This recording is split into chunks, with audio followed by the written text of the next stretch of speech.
Preparing to live stream. Please work.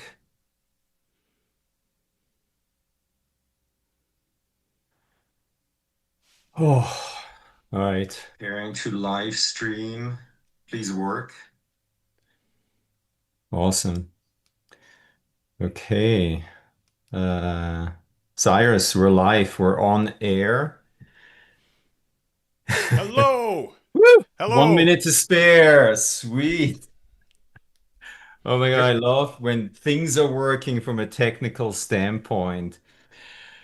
Hey, let's give it maybe a couple of minutes. Let's do a little bit of chit chatting here. Hey, if you guys are already joining us on the live stream, why don't you plug in where you're joining us from today? I think we had nearly 700 people signed up for the inaugural AI, SEO, and GEO Online Summit. There's a lot of interest in this topic. Again, this is the first time that we're doing this, so please forgive us if there are some, any kind of hiccups. But yeah, Cyrus, thanks so much for stepping in. I'll do a proper introduction in a second here. You're dealing with some weather, right, in the Portland area? yeah, we had. I live on the Oregon coast. We had a major storm over these 3 days. Electricity went out a good chunk of yesterday, but we got the lights on today. So happy to be here talking to you. Oh my God, awesome. Cool. Why don't we give it, let me see. All right, cool. People are joining. Let's give it a Why don't we give it one more minute? It's 9:01. And then let's get into this. Let me close a few tabs here. Um, all I right. know. I know from experience that so many people who sign up for a webinar, they just want to watch the recording afterwards. Yeah. So that's always those are good numbers that you shared. So Oh, a yeah. lot of people will be watching this. Yeah, we did a AI SEO webinar last week. I think we had about 600 people signed up. We had about 150 join us live, which was actually very high for these days. But then now I think we already have 400 or 500 views. So you're right. A lot of people, they sign up and then get the link to the recording. But with that being said, we have a very tight schedule. I am Swiss. We're known to be on time. Moved to the US about 30 years ago. Hey, why don't we let's do this. All right. So welcome everyone to the very first AI, SEO, and GEO online summit. I'm Chris Ralph. I'm an AI SEO expert. I'm also the founder of Boulder SEO Marketing. We're a boutique agency here in beautiful sunny Boulder, Colorado. I'm incredibly excited to kick off this event with all of you, the nearly 700 people that have signed up for the event. As we mentioned earlier, not all of us are going to join this event live. So if you're going to miss the live event, you will get the link to the recording. Also, if you need to bolt early, no worries, you're going to get the link to the recording. Uh, so the goal of this summit, pure education, right? As probably as I'm overwhelmed with what's happening in our space with AI, SEO, generative engine optimization. It's going so fast, right? So the goal of this summit is keeping everybody up to date on what's happening with, in our space as things evolve at lightning speed. That's my goal. We're going to host this event probably once a quarter. I'm going to try to assemble experts like Cyrus and the other people that we have on our panel today. Quick housekeeping. So it's being live streamed to the Boulder SEO Marketing YouTube channel. I couldn't get my personal YouTube channel to work for the live stream, but definitely subscribe to the Chris Ralph YouTube channel. That's all about AI SEO. Link should be in the chat. And then also, I publish a weekly AI SEO newsletter on LinkedIn. So make sure, subscribe to that as well, as I usually try to share really cool information. So regular event, probably once a quarter. So next 3-ish hours, we're going to dive deep into how AI is fundamentally reshaping search and visibility. Um, I'll get to Cyrus in a second, but then we also have Brett Schklar, author of AI Without the BS and founder of Grow Powered. Then my colleague Daniel Burns, he's the CEO at Boulder SEO Marketing. He's actually going to walk us through a fully updated AI SEO methodology. And then at the very end, Mike Korenugin, he's director of product at SE Ranking, my favorite SEO tool.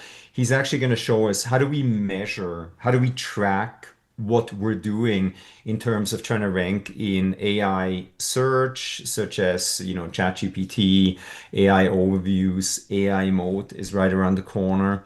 So, with that being said, we're already a few minutes behind schedule here. This is going to be approximately a 45-minute conversation with Cyrus, podcast style. I have a lot of questions for Cyrus, but I love audience engagement. So please, this is an excellent opportunity for anybody on this live stream today to have direct access to Cyrus, right? If you have questions, please plug them into the Q&A chat on the YouTube channel, and then my team is going to message those to me. So hopefully we'll be able to address some of the questions from the audience. Cyrus, I was going to do a quick long introduction about you. I'm going to let you introduce yourself and then let's get into this. All right, you got it. Thanks for having me, Chris. My name's Cyrus Sheppard. People who do SEO might know me from my days at Moz, used to be SEO Moz. At one time, it was the largest, most popular SEO company in the world. I did worked with Rand Fishkin, did SEO for the company there. Since about 2016, I've been an independent SEO consultant, working with companies all over the world. And like you, Chris, and like a lot of our listeners today, dealing and learning and evolving with AI SEO, just like everybody else. I think there's very few times, having done this for about 15 years, there's very few times in our industry where we've witnessed so much change and evolution in such a short period of time. It's always SEO has always been really hard to keep up with, but now is a particularly challenging and interesting time. So happy to be having conversations like this where we explore what's going on. And so thanks for having me. Awesome. So I've been doing SEO, I kid you not, for about 30 years before Google was called Google. I got into it. I worked in Switzerland for an American financial institute.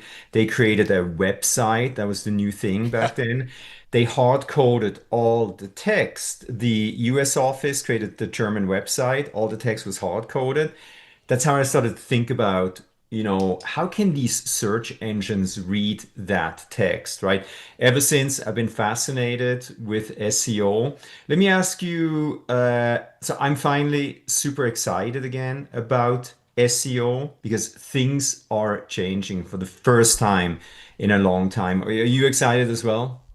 Oh yeah, and that's just incredible what you just said. That in 30 years we can go from building a website to where we are now, where AI agents can build a website for you, and it's just amazing how fast things are moving. Yeah. All right, cool. So you've been doing SEO, I think, since 2009 Yep, yeah, exactly. perfect. All right. So I'm curious when you think back to those earlier days versus where we are now with AI search. I mean, it's a totally different world, right? What's the single biggest shift that surprises you most? Now, not what you expect, but what actually caught you off guard? Was like the biggest or the biggest things that surprise you? Yeah, so I loved SEO, and I still do, because I was looking for a sales channel back in the day. I had a website, I wanted to market it, and I loved the idea that you could give content to people at exactly the moment that they were looking for it, and that was magic to me. That was different than any other type of marketing out there. What's shifted, what I think the reality is today, the biggest change is not so much with AI, a little bit with AI, a little bit with Google and the search engines, is the shift in informational content. That the shift that people aren't necessarily coming to your website, clicking into your website. AI has become the interface layer for everybody. So your information has to live on that interface layer to a certain extent to be visible. And I'm dealing with that shift in my own head, and I think a lot of the industry is still catching up to that. A lot of businesses are still working in a very antiquated model that SEO is going to work like it did 5 years ago. I think that big mental shift is the biggest thing that we're dealing with, to answer your question. Yeah, I completely agree. So I often speak at conferences globally about now AI, SEO, and geo, right? And then I ask the audience, hey, who's actually deploying their own AI system or something off the shelf? And honestly, not too long ago, I think a couple of months ago was my last bigger event. It's like 2 out of 10 agencies that actually already actively deploy AI, which is shocking to me. I think we're going to see a massive consolidation in the market. So, we went from worrying about core web vitals, remember that, to suddenly optimizing for ChatGPT citations, right? It's wild. So it leads me to my next question. And I'm super interested in your answer. So you worked as a Google quality rater, which I think is one of the most fascinating things you've done. Can you walk us through what that experience taught you about how Google actually thinks about content quality? Because I suspect there's a gap between what we SEOs think matters and what Google is training its algorithms to value. Yeah, that's a great question, and I think it's a very relevant question today because Google is still doing this. So Google employs an army of quality raters around the world, thousands and thousands. It covers like uh, at least 70 different languages, all over everywhere. And what they do is they score websites essentially. They get a bunch of queries, bunch of results, and then they use their mobile phone. That's one thing that a lot of people don't realize. When a quality rater looks at your website, they're always looking at on a mobile phone, and they're just going through and they have these scorecards and they're rating your website on quality metrics. Does it look like you put a lot of effort into your content? Do you have a Are you an expert in what you're talking about? Is it well designed? Things like this. Is it just basically answering the question? And then Google takes those scores. They get thousands and thousands of scores. They can do it by hour if they want. They correlate them, and then they can adjust the algorithm, and they can use those scores for machine learning. And I think that's one of the key things that a lot of people miss. These scores are actually feeding the algorithm. And then, so some of the things that I think people aren't paying attention to, it used to be, Chris, like you said, it used to be just words on a website. And today it's how does a human look at that website? And Google has this incredible ability to translate these human scores into an algorithm that acts like a human. And they can look at sites and say, this looks like they have authority. This looks like they put effort into their content. This looks like a satisfying experience. So I worked as a quality rater for a while, and now every time I look at websites, I'm thinking in that quality rater mindset.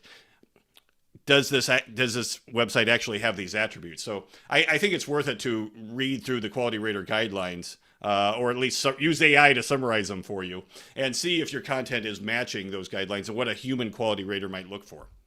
Absolutely. And so we're gonna add the link to the information that we're discussing here in the online summit in the description field of this YouTube video, the recording. So definitely, if you haven't checked out the Google Quality Rater guidelines, it's a massively long PDF. We'll put that in the link Yeah, once. and I don't want to be self promotional, but I actually have a checklist on my website that people can download for free, that I based on my work as a quality rater. We can't share the actual checklist, but I created this so people can see what it's like. Okay, we'll definitely add the link below in the description field of the YouTube video. So actually, So, in your research studying sites that won versus lost in major Google algorithm updates, you found something interesting about first person pronouns. Sites apparently using I, we, and my more frequently tend to perform better. That flies in the face of a lot of traditional SEO advice. What's actually happening there from an EEAT perspective, experience, expertise, authoritativeness, trustworthiness? Yeah, excellent question, Chris, because I think this is even more important in 2025. So some of the people listening may be familiar with Google's concept of EAT, expertise, authority, trust. Google has had EAT, this concept, for years, but they really stepped it up around 2017. And we had a series of Google updates called the Medic update or the EAT update, depending on what you called it. And basically, Google is looking for experience. Now, in 2022, they added experience to EEAT, expertise, experience, authority, trust. And basically, this was to eliminate a lot of the SEO crap that they were seeing on the internet, like affiliate sites that pretended to review products, but they didn't have any authority to review those products. So Google started looking for actual experience. And that's about the time that I joined as a quality rater. And we had a little check mark, how much experience does this site have? Well, I know that when I was looking for experience, I was looking for how were people talking about how they use things. If it was a travel blog, were they taking pictures of themselves actually in the location, or were they using stock photography? So we did this huge data study, looked at thousands and thousands of URLs, and we counted how many times people were talking about themselves. I did this, our experience, things like that. And we found this huge correlation between winning sites and losing sites. Winning sites were talking about themselves a lot more than the losing sites. Now, I want to be clear. I'm not saying that, using first person pronouns is a ranking factor, but Google is clearly preferencing personal experience. And they've said this over and over again. And every time we look at this, the relationship actually gets stronger and stronger and stronger, where you see sites that are winning. Even affiliate sites are sites that have extensive testing. They're bringing their own data in. They're having videos where they're filming themselves. And sites that just use, just writing articles. This is how I explain it to people. If you can create a review with AI, it's probably not going to rank very well independently in Google. You have to bring something to the table. Unique data, photos, videos, experience. That's what's being rewarded in Google right now. So excellent question. I'm glad you asked that. That's actually very interesting. So I have a extremely high EEAT score because I've been doing this forever, right? People like you and I, we speak globally about this stuff. We're well known to Google. I think that's probably one of the most important differentiators in the age of AI, right? So we're now turning sales calls, client consultations, basically transcripts using our universal content engine, prompt engineering, into like authentic first person expertise content. So we created a virtual Chris, which Daniel will be Ha! talking about. I kid you not. I get content created that way using AI. Obviously, I go through the content, edit it, but it's such a sophisticated prompting sequence.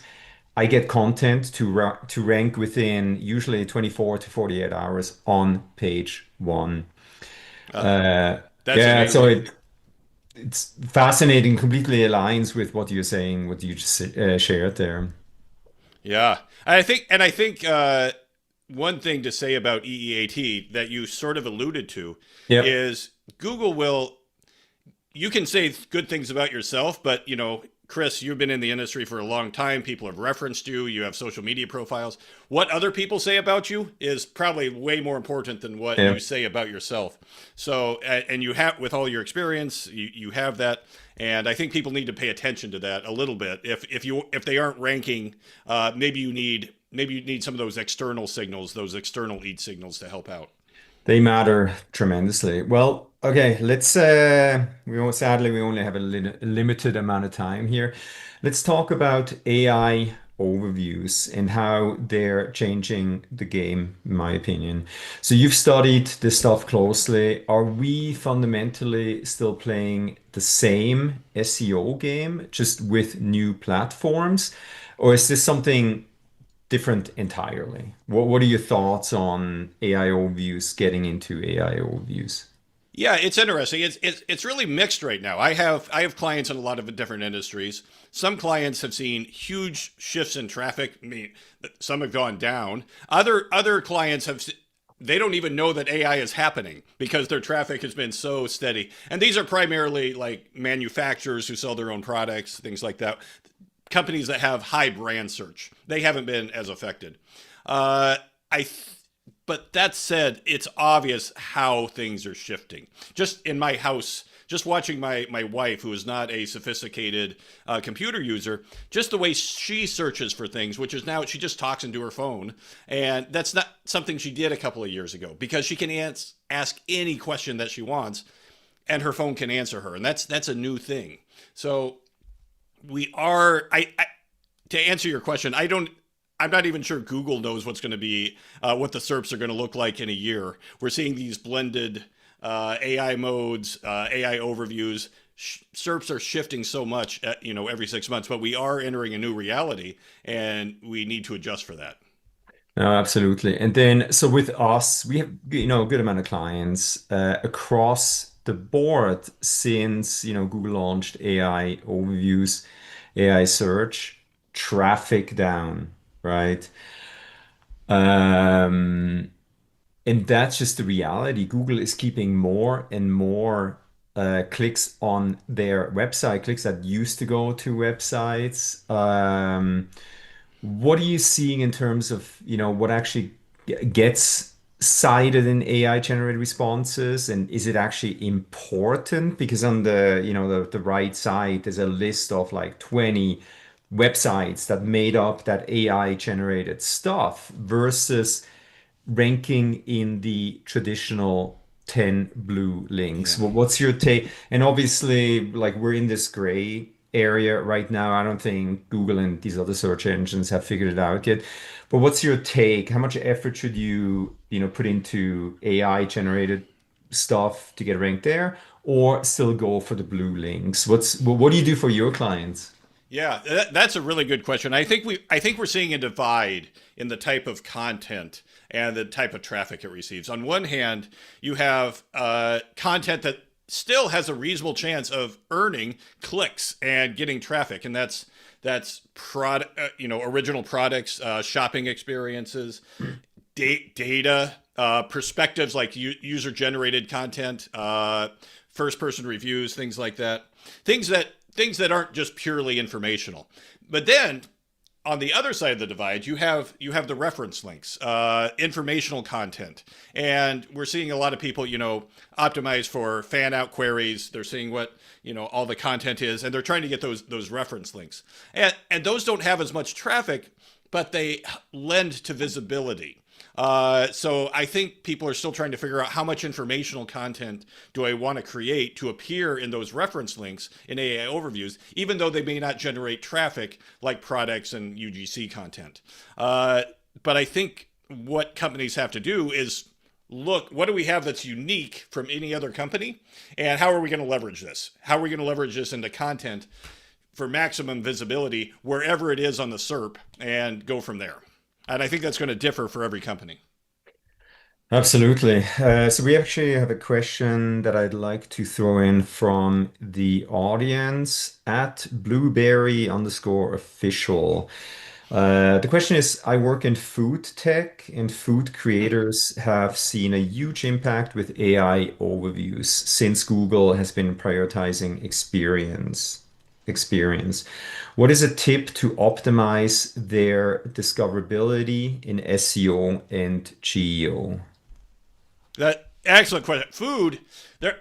So for those that aren't familiar, food recipe creators, everybody, they've been particularly impacted by a lot of the AI overviews with Google recreating entire recipes in the SERPs, and there's questions of intellectual property and things like that. So I think what food industry people need to do is lean into those things that AI overviews aren't very good at, and that's creating videos, social channels, being visible in more places, building your brand, getting that out there. Brand is such a huge factor with AI that kind of creates a moat, but you have to kind of do all the things. It's no longer good enough just to like create a recipe anymore, and create some text around it. You got to get out there, and you have to have the videos. You have to be on social. You have to maybe it's something that we're not expecting.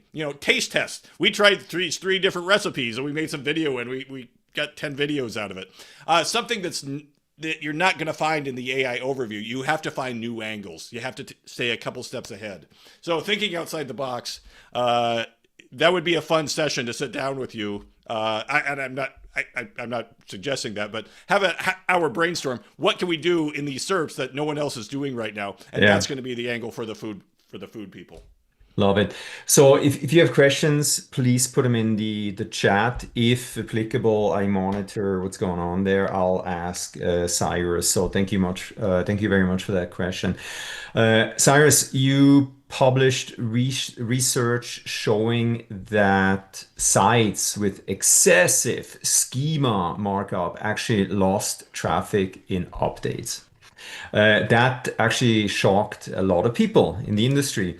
What's the actual relationship between technical SEO signals, technical SEO stuff like schema, and what Google's algorithms are trained to value through the quality rater system? Yeah, that's an excellent question. I want to say two things. One, I should note that we've studied schema since then, and the relationship has actually disappeared. So schema is not going to hurt you, at least according to our current data.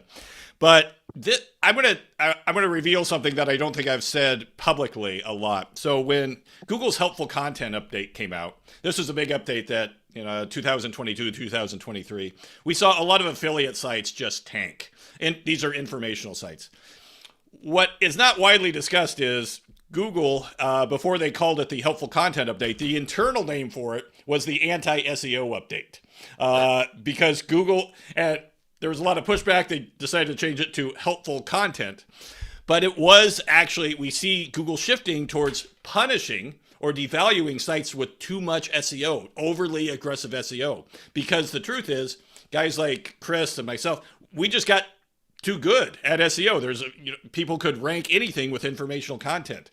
So now Google leaned into experience, expertise, authority, trust, these quality rater signals, but we still see sites with overly aggressive SEO, too much internal linking, title tags that are, clickbait. We see those sites not doing as well as sites that kind of dial those signals back. So Google is very aware of the SEO that you're doing, and if you're doing it too heavily, you might get spanked, especially if you don't have those brand signals and those quality signals to back it up. So yeah, I'm definitely myself less aggressive with SEO than I was in the past.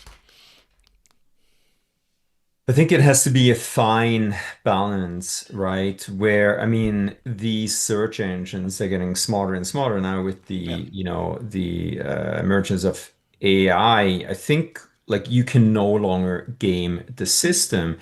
As John Mueller of Google says, create quality content. I think we're finally getting there where all these SEO tactics and strategies that, we're trying to game the system, it's simply not going to work anymore. Yeah. So, yeah. Yeah. For an example, if I can just dive into this a little bit, something that a typical site that we saw really tank a couple of years ago would be like a travel blog that had titles like Top 10 Things to Do in New York City 2025. Google doesn't need another article on what to do in New York City in 2025. They have thousands of them. And the article would just have a list of things with stock photographs of, Times Square. On the other hand, the sites that we saw doing really well would be like just personal perspectives with a, really standard title tag, pictures of themselves visiting a specific place in New York City at a certain date and time, and just really personalized content. That's the opposite of the really aggressive SEO that, you might still read on blogs that we've been publishing for 20 years. Just keep it personal, keep it real, keep it straight to the point, and that seems to do a little better today.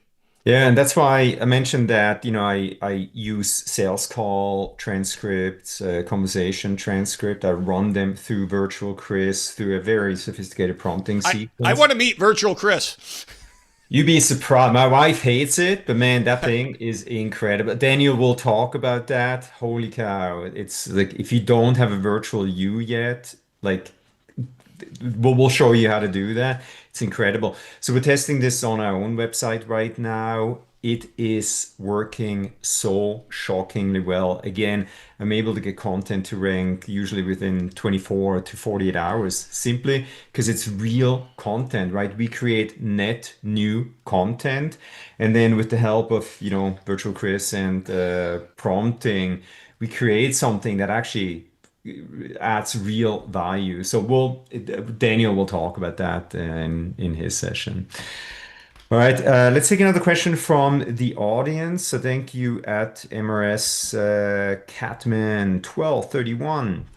I work in the hospitality industry and know that blogs, travel guides are great opportunities for EEAT and AI overview. How much would an author page benefit me? And if I can't have one, what are the impacts and ways around no author page? Oh, that's a good one. Author page. How important is that, Cyrus? Yeah, it's a really interesting question, and we've actually studied this, and we don't find a huge correlation in the data between author pages and author boxes versus sites that don't have them. And I think author pages are fine. I have author pages. I think it's an opportunity to enrich yourself and link to all your social profiles and just make those connections with Google. But I will tell you this: as a quality rater may or may not look at your author page, but they definitely will look at your about page every single time. They don't have a lot of time, and they're trying to quickly determine if the website is an expert. And if you read the quality rater guidelines, they'll mention author a few times, but they mention the website much more. So I think it's fine to have an author page. I think it's great, especially if you do them well, but invest a lot more in your about page or several about pages. Really show me that the site is an expert in this topic in every way possible. And that's where I'd put my resources. Awesome. Thank you very much. All right, moving on. Let me think here real quick. All right, so mobile optimization keeps coming up in your work. You literally recommend people only use mobile devices to analyze their sites. For business owners listening who are worried about AI taking their traffic, should they be more worried about their mobile experience right now? Yeah, I think it's just a little shift. I mean, we've been mobile first as an industry for years. After I worked as a quality rater, whenever I talk to clients and do little presentations for them, I only show mobile screenshots, and it always surprises people working at companies because they haven't looked at their site on mobile, and it's just an interesting shift in mentality. Now, Google still looks at your desktop. I think I was listening to something at another conference this week. They'll determine your viewport size, they'll render the whole page, and they still consider that content. But I think we really have to just shift to thinking about mobile experience all the time. Look in Search Console.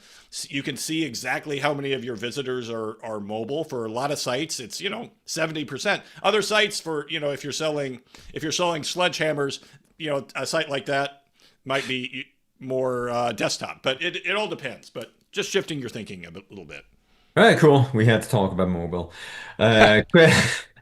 Question from at Mona dot upward engine. I work with B2B, pretty niche businesses like industrial, biotechnology, and commercial simulators where searches are typically low.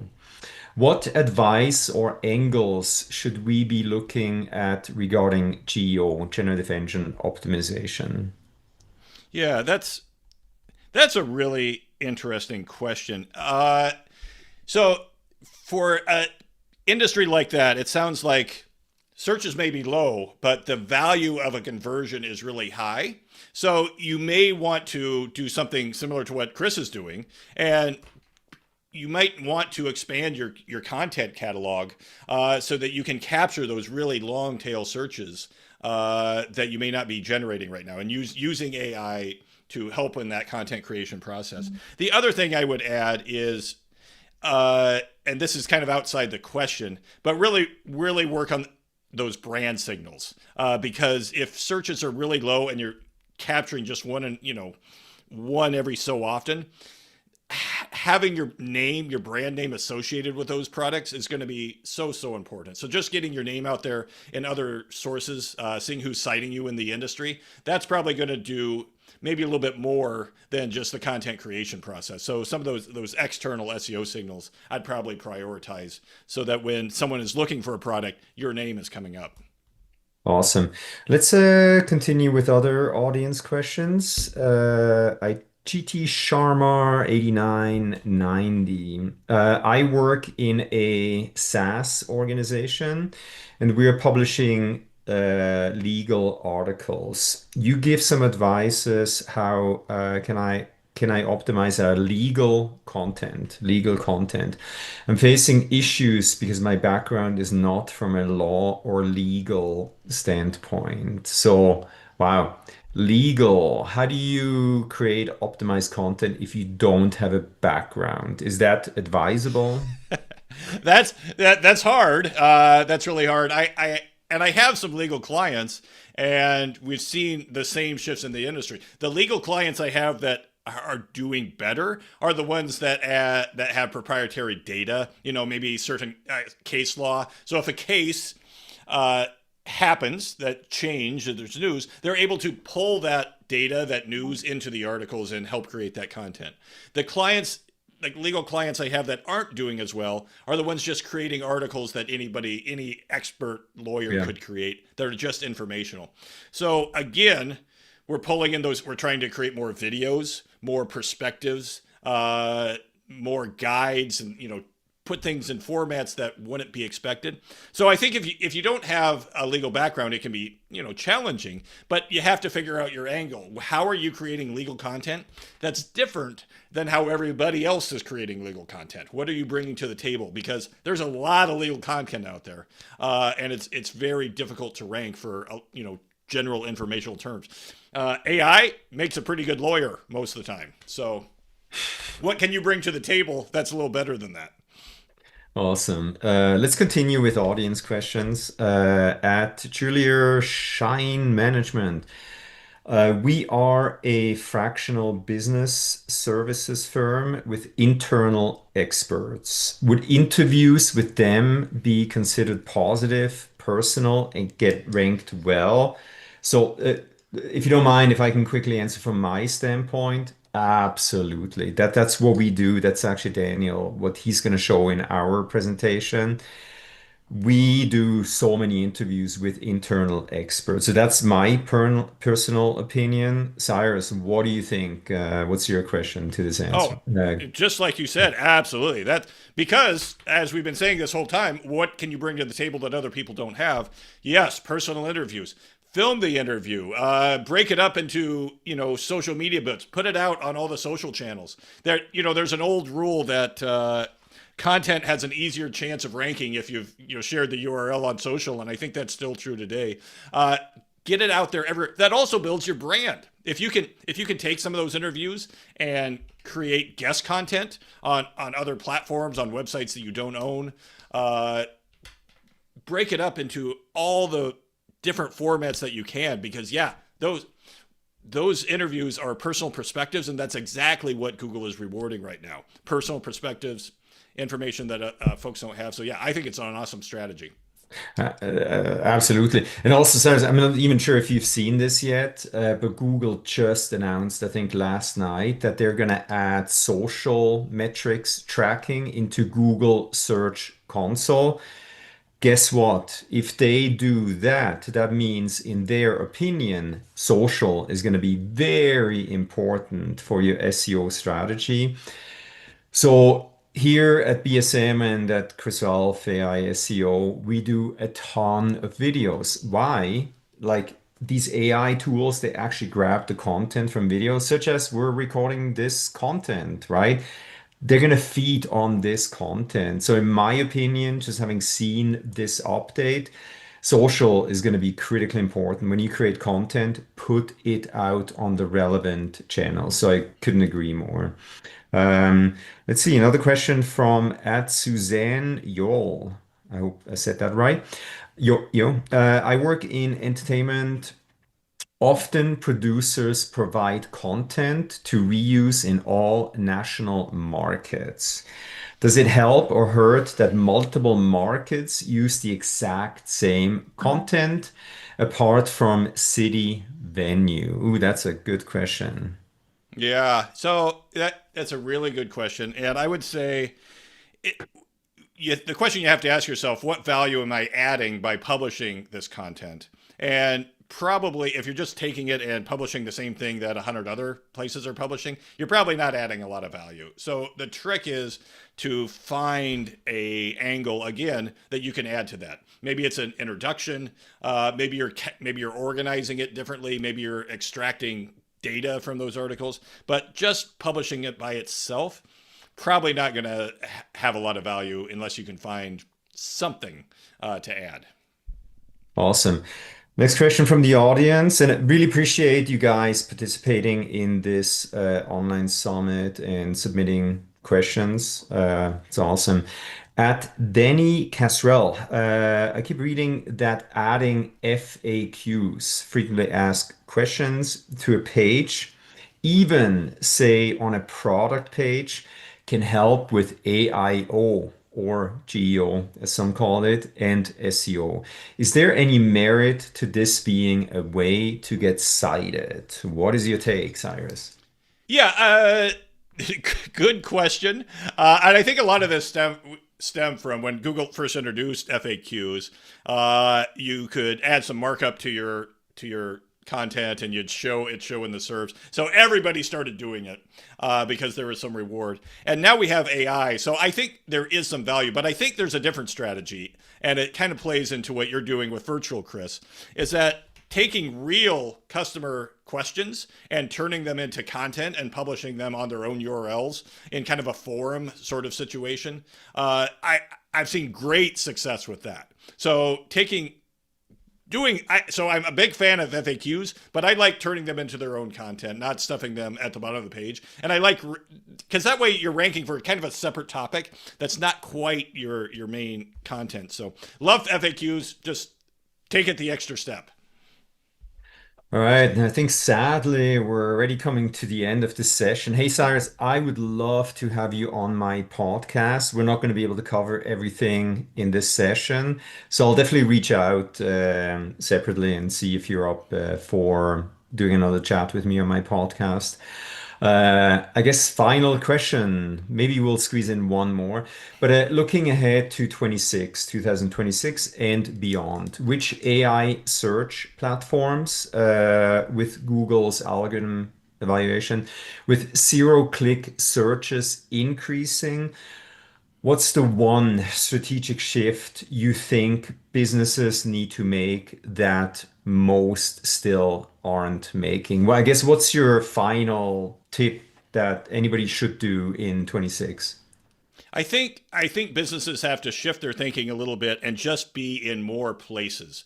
I'm still creating content on my site that ranks on social channels that drive organic channels, and I think working in marketing we have to start taking credit for all traffic across all kinds of channels, whether it's YouTube, social, AI overviews, because you're still going to generate traffic to your website. It's just going to be different than what it used to be. And we got to start taking credit for a lot more and understanding how they shift into conversions. It's people are there are going to be a lot of winners in this age of AI. So you got to be playing the game. Just create better content as opposed to the informational content that we've been doing for 20 years.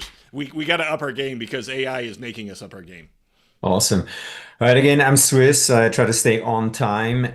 Cyrus, this has been incredibly valuable. You've given everyone watching some real actionable insights mixed with that bigger picture strategic thinking that's so rare in our industry. Really appreciate you stepping in on such short notice to deliver this keynote podcast style chat. Where can people find you and Sippy SEO if they want to learn more about you, your research, and everything that you offer? I put my most serious stuff on LinkedIn. If you follow me on other channels, you might get some bad jokes. So, zippy.com and LinkedIn. Awesome. And then again, if you guys have more questions for Cyrus, please put them into the chat on YouTube. We'll collect them. And then Cyrus, if you're up for it, I'd love to have another chat with you Yeah. on my podcast. That being said, I hope Brett Schklar is going to be there. Cyrus, you're dismissed. Thank you All right. so much. I had a blast. We'll hopefully talk soon, huh? Thanks, everybody. Enjoy the All right. session. All right. Bye bye. Thank you. Bye. All right, back in team. If you can please bring in Brett. Oh my God, you're there. Awesome. Hello, hello, hello. All right, awesome. Hey, we're right on time. What a great session. This is a blast. We'll continue to do this. All right, so Brett Schklar, and I think I'm saying it right again, You right? got it. All You right, got it. I've been Schklart. Brett, you're the author of AI Without the BS, which, if you haven't read it yet, our audience, the title alone tells you what you're getting. I do have a copy of the book. Thank you very much, Brett. Brett, you're the actually, hey, I'm gonna let you introduce yourself. Yeah, absolutely. Absolutely. And then let me go ahead and share my screen here. Some fantastic and fun content. And so if everything looks good on your end, give me a thumbs up here, Chris. Awesome. Hey, I'm gonna go into the backstage, but Okay, yeah, please introduce yourself and then take it away. perfect. All right, see you on the other end. All right. So, hello everyone, and so glad to be a part of this and to be welcomed in by the group, by the Boulder SEO. I know this is an incredibly important topic around AEO, GEO, and how the world is really moving so fast that we almost can't keep up, but we're going to do our best. Now, a lot of people that are going to be a part of these panels today are going to share some really good on the ground technical insights that are going to really help people out. I want to bring things up to a 10,000-foot level view and share what I've been learning. And let me dive in. You're hearing so much about AI. It's in all the news. It's on all your podcasts. It's on all of your reels and your scrolls and your feeds and all of these different things. It's everywhere. But as CEOs and business leaders and marketing leaders, how do you know that good stuff? You know, that game-changing insight from all of that BS, the bad stuff. Well, unfortunately for you, I know a thing or two about BS because my name is Brett Schklar. And I've learned a lot about the process and the art and the science of AI adoption over the last 18 months. And in fact, during that time, I've been lucky enough to have conversations and interviews and conduct surveys with over 1,400 CEOs and business leaders to date. I think we're at about 1,426 so far. And I took all of these learnings, and as Chris had mentioned, excuse me, I wrote a book about it. It's called AI Without the BS, the CEO's Playbook for Actually Getting AI Right. And I'll put a link to the book in the resources here for you so that you'll have it. I'll also provide a couple other resources for you. But I want to share with you the stuff that I'm learning after not only talking to a lot of CEOs and business leaders, but I myself am a CEO of a fractional CMO company where we've got 30 fractional CMOs. And I was very fortunate that in a past life, I scaled up, and then I sold a B2B marketing agency that I had a lot of fun growing and scaling over a 13-year period.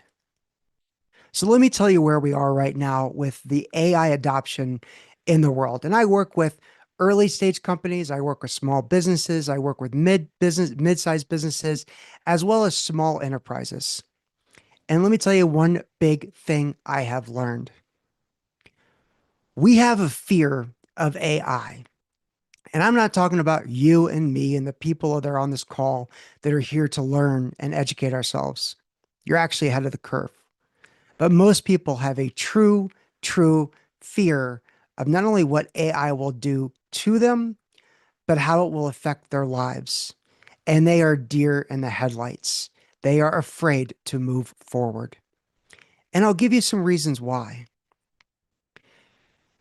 I'm not sure if many of you have actually read or learned, and sorry, I've got some slides not moving forward, but here we go. The first time humans were ever introduced to the concept of AI was a German silent film from 1927 called Metropolis. 1927. That means for almost 100 years, the concept of AI has been in our orbit and it's been in our ethos, and it has taught us to fear AI. How about this little independent silent film called The Terminator? AI wins, the humans lose. It's game over, man. We really thank you a lot, James Cameron, for scaring the crap out of us. Or how about getting a little bit more scared? Humans become the batteries to power the AI machines for a future that's so dystopian that we don't even want to live in that world. We want to live in a dream world. Makes us think we should have taken that blue pill instead of the red pill, huh? And in some cases, AI has even invaded our steak sauce. So most people are living in this world of fear of AI. And it has a lot to do with Hollywood, and it has a lot to do with a lot of the horror stories that we hear, hallucinations, people making things that seem too much AI and it doesn't feel human at all. But I'll tell you a good reason why a lot of people in the business world are afraid of AI. And in fact, a lot of you have probably seen this report, but MIT came out with a research study about 4 or 5 months ago that said that 95% of generative AI pilots are failing. 95% are failing. And a lot of it has to do with a key problem that I see and I try to get companies to avoid. And it's this. When someone starts to learn, or a CEO or a business leader starts to learn about AI, the first thing that they want to do is they want to give the AI project to their IT department. And that's one of the biggest reasons why it fails. Now, a lot of you may be smaller and you don't have an IT department. A lot of you may, have a very innovative IT department. But in the bigger companies where IT is leading the charge with AI, we are seeing not only failure of the innovation, but we're seeing a failure of adoption of people. Now, most of my friends, I'm a nerdy software guy. I love the developer community. I do believe that a strong, sound IT infrastructure will help a business make sure that they stay solid for a very long time. But it's not fair to the IT departments to lead the charge when it comes to AI initiatives. They can't keep up, but it's by design. Their job is to maintain control, stability, security, and privacy. And the stuff that we're doing in AI, it's kind of exactly the opposite. It's all about experimentation and growth. And those things don't mix. So I want to head into a couple of things that I see specific to organizations, who's doing a better job with adopting AI. And I think you'll not be too surprised by some of this, but I want to give you some really, strong, solid, concrete data points. But before I do that, please, any questions you have, any thoughts you have, any comments, any disagreements you have with me, I would love you to put those in the comments or in the Q&A session so that we can discuss those. And I want to make sure that we leave time at the end to answer some of those questions that come up. I know it's really important for people to not only hear what I have to say, but I also want to hear what you have to say or what questions you have. So please, ask those questions, put comments in, and we will spend the last 10 or 15 minutes going through some of those things. So where are we seeing the positive returns on AI initiatives? Well, it's probably no surprise to all of you who are on this call, who are taking the initiative, who are learning from Chris and from the team at Boulder SEO about how to adopt and deploy and optimize yourselves for this. And all the companies I work with, marketing is really well ahead of the curve. They've been using generative AI since before generative AI was one of the cool kids on the block. They've been using AI for content creation. They've been using AI behind the scenes with some of the marketing tools that they've used, whether it's design tools or content tools or marketing automation tools. AI has been around long before generative AI came about. The biggest difference between AI before generative AI and the AI after generative AI is that most of us, once generative AI came about, November of 2022, when ChatGPT came about, AI was something that only developers and really smart people and scientists and academia were able to get their hands on. But with generative AI, we could all get our hands directly onto the ability to use AI. And so marketing is really ahead of the curve in all of this. Sales is actually in the last, I would say 3 months, has gone from 1.2x to 1.9x. They're getting the memo. They're realizing that there's a lot of positive impact in drafting the emails for their prospects and automating emails. One of the best returns we see is when sales organizations have to rely on the RFP process or the request for proposal process, which normally is long and intense and can take months. But now using generative AI, RFPs can be responded to within hours, if not minutes. That's really changing the game and changing the formula for success. HR is adopting. Finance is very slow to adopt, but I believe that's for very good reasons.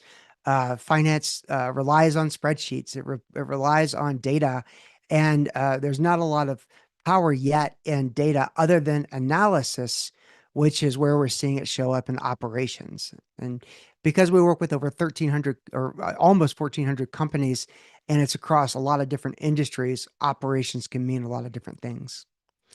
And then I know a lot of you are CEOs and owners or independent consultants, and you're definitely using this to your advantage a lot. So we're seeing 1.8x return on AI when CEOs are starting to use a lot of this stuff.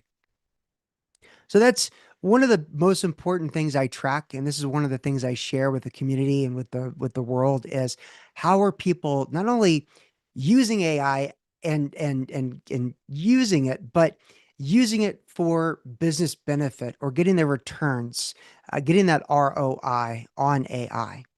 And this is what I think turns it from failed science experiments, which is what a lot of AI has been, into a positive outcome for a business to deploy, monitor, and manage AI.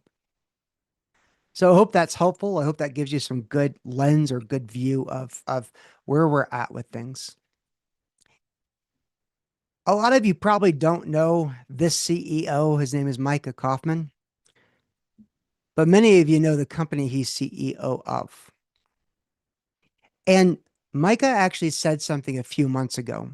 So if you're not familiar with Fiverr, it's a marketplace of human people, human resources that can, for very low cost, can do a lot of things. They can design websites, they can design logos, They can design landing pages, and you can get things from $5 to $100 to a couple $100, and you're getting international resources at a very low cost.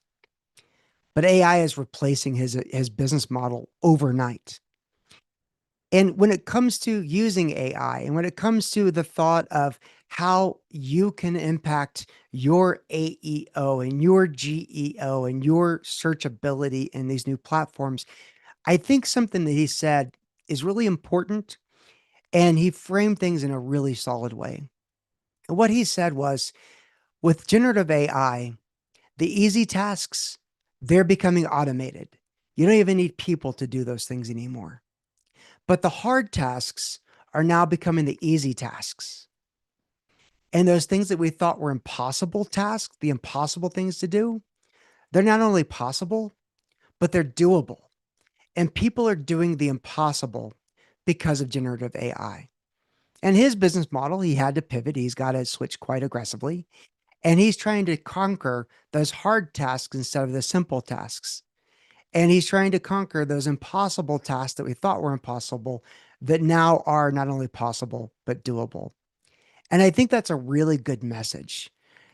Automate the easy tasks, turn the hard tasks into easy tasks, and go after those impossible tasks because they're now very possible. But he's ahead of the curve. Most people still fear AI. And you have the opportunity to eat it for breakfast. You are here because you probably are very interested in how to deploy GEO and AEO successfully. And Chris and his team have definitely shown us how that can be done. But you need to start auditing your AEO now because SEO has changed. Realize that AI won't take your job, but realize more importantly that if you're here, you're ahead of the curve and you're using AI. And so therefore you are probably going to replace the people who are afraid of using AI. It is a new fact that the people that are still afraid of using AI, that are resistant to using AI, they're not going to have a lot of success in the business world very, very soon. And it's not a question of if you deploy it, it's a question of how far can you take it. This is a race, and the race is on. And I'm going to tell you in a couple of slides some of the things that you can do to get yourself so far ahead of any competition, including and especially competing against big guys that are slow to operate. This is a once in a lifetime opportunity for you. So when we talk about getting those returns on AI, because you're here to learn how to compete, you're here to learn how to get yourself ranked higher. You're here to learn how to leverage AI to help your business or help your department or help your organization. And you should be. It's great that you're here. You're ahead of the curve. But I want you to make sure that you're tracking everything and looking at how do I get that return on AI so I can demonstrate we weren't just doing a bunch of science fair projects. We're actually doing this for the benefit of our business. So I want to talk about the 3 R's that I have to deploy that return on AI and your roadmap for implementation. First, I want you to think about how you can reinvent roles. The jobs that you had in 2023, the jobs that you had in 2024 are not only different in 2025, but need to be completely rewritten in 2026 to be prepared for what really is going to be the massive game changer, which is 2027. Rewrite the job descriptions. Think more strategically. Get people to work smarter and hard, but leveraging AI. Coordinate the campaigns. You need an AI prompt strategist more so than you need a project manager these days. Think about how you can automate the bottom 40% of the work that's done across teams. So audit that time, identify those automation opportunities, and start thinking about the roles very differently.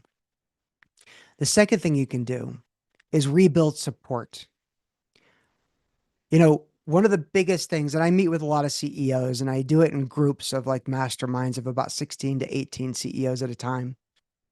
And the the thing that CEOs really like to have as their ego and their confidence boost was the number of employees that they have on staff. It's bragging rights. The more employees, the bigger your kingdom, the bigger your confidence. That's different. That's changed. So stop thinking about headcount as a success factor and start thinking about AI driven systems as a success factor.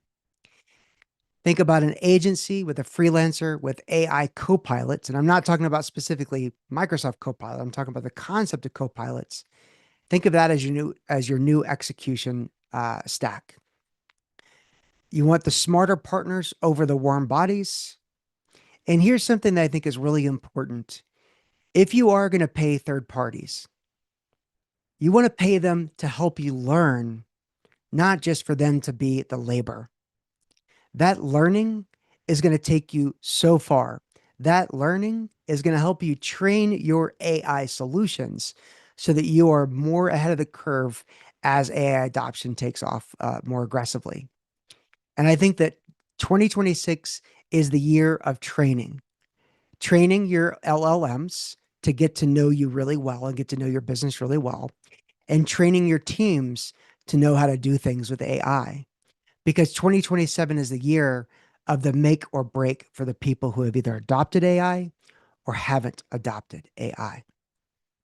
So the third R in getting to the return on AI, it's redefine the work. Think about what the new metrics are for the AI era. Speed is your friend. Now, don't sacrifice quality. Every one of your prompts, every bit of content, every action needs to be focused on quality. But if you're using AI and you're checking things to make sure the quality is there, your speed to market is going to be so much more impressive than any of your competitors. You are going to outflank them. So the cycle time to creativity is reduced, which reduces the cost per creative output. And the ROI measures the spend, but the return on AI measures the speed.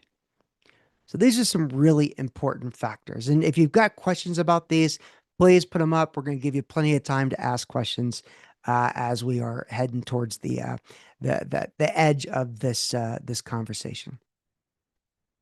So another thing, and I think again, I'm going to reiterate, Chris is putting together a phenomenal program. Chris's team has organized this incredibly well.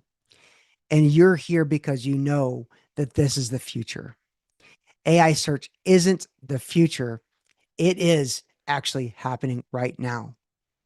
So because you're here, you're at the right place at the right time with the right people to do something about it. So I challenge you to do something about it. Do something about it now. Take this seriously because I work with companies who are still afraid to move the needle. I work with companies who still need committees to make decisions. I work with companies who still feel like humans are better at content than the partnership of AI and humans. And if you're taking this seriously and you're here to do something about it, do something about it and do it now. The other thing, and I hinted at this a little bit, and I know that this text is pretty small, but I'll put an attachment to this presentation in here so that you have it, a link to it, so that you've got this information at your fingertips. But one of the things I'm seeing, and one of the reasons why I'm really enjoying working with smaller companies rather than big companies lately, is the enterprise, the mid-sized markets, the larger companies, the bigger they are, the slower they are. And I think you all know, and you've all been around and know that big companies, they have approval cycles. They have committee paralysis. They are using legacy systems that they can't get off of. They are very averse to risk. And if you are moving more quickly and you are, whether you're a small business or a big business, but you're acting like a small business, you can move fast. You can direct that decision making. You can modernize your tech stack more aggressively, and you have nothing to lose. And I think that's a really important factor here. Your first mover advantage is the thing that's going to make you outflank the competitors, even the bigger ones. So in the AI era, speed matters more than the size of the budget. So use it wisely. And as we're wrapping up, okay, I think there's a couple other key things that I believe that will be of great benefit, and then we're going to get into the Q&A here in just a moment. But I want to iterate that you have this once in a lifetime moment where you can dominate AI powered search before your competitors catch up. This once in a lifetime moment is only probably 3 or 4 more months. If you're not taking action today, if you're not taking the guidance from the group of experts that Chris and team have brought together, you may already be behind by the end of the year. Your customers are watching. They actually want you to succeed. Your customers are moving to doing searches in Gemini. They're moving to doing searches in ChatGPT. They're moving to doing search in Perplexity. And they are watching and they want you to win. But if you're not there, you're not giving them a reason to choose you. The companies I work with, the leadership wants to know the AI strategy, but they also want to know that return on AI. And that's the measurable GEO results that I believe you have a chance to get once you learn a lot of this stuff today. Also, I want to challenge you to do something in the next 30 days. And I think Chris's team is phenomenal that's been built that can help you along with this. But I also think that you've got to do something. Pick some assets, pick some landing pages, pick some things, and put 1,000% emphasis on optimizing that for GEO or AEO. Prove that concept, own that strategy, and you're going to see a lot of great results come about. And then the last thing here, I think, as far as taking action is, I want to remind you back to what I first talked about, that fear of AI. You would be surprised how many people are deer in the headlights, frozen by their fear. They're afraid to make the wrong decision. They're afraid to choose the wrong technology stack. They're afraid to choose the wrong partner to help them move forward.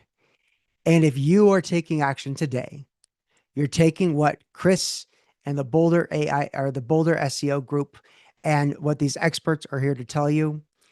If you're taking that action, you are so much farther ahead. So with that, if you want to scan a copy, or if you want to, get a copy of the book AI Without the BS, I talk about a lot of these concepts.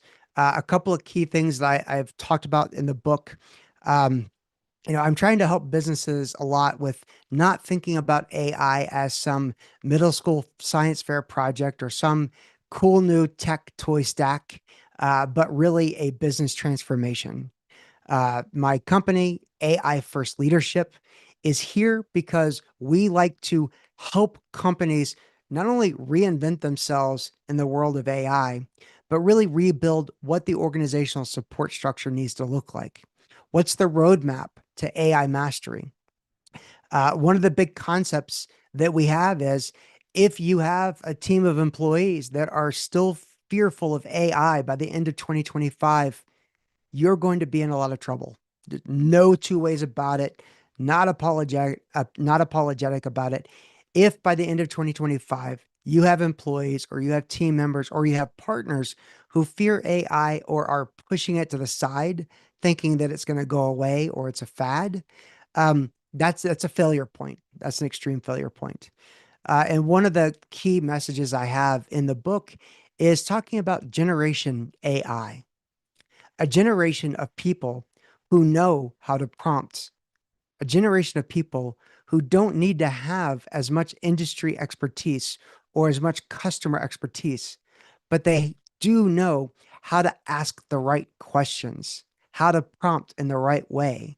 And they are studying new and innovative tools that can help them really get forward.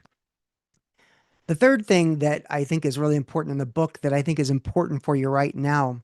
So we've all been following all of these AI tools, and we've seen, ChatGPT come out with 5.0, and it's the next level, and it really leaves all of the other competitors in the dust. And then they came out with Sora 2, which gives you video capability that was much better. And then a couple of months later, you have Google Gemini, they came out with Gemini 3 and their Veo 3.1 that did amazing work at videos. And their intelligence is actually a lot farther ahead than ChatGPT. And in some cases, I think it's actually made ChatGPT kind of dumber. So over the next year or so, you're going to see this leapfrogging and this evolution where there's different technology tools that are going to jump ahead of others. Don't let that anxiety set in with you.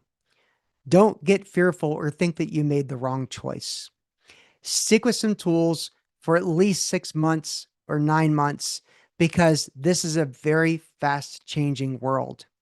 Even though Gemini might be better than ChatGPT right now, if you're a Google environment and you're using Google Workspace, stick with Gemini. The adoption for you and the adoption for your company is going to be a lot better.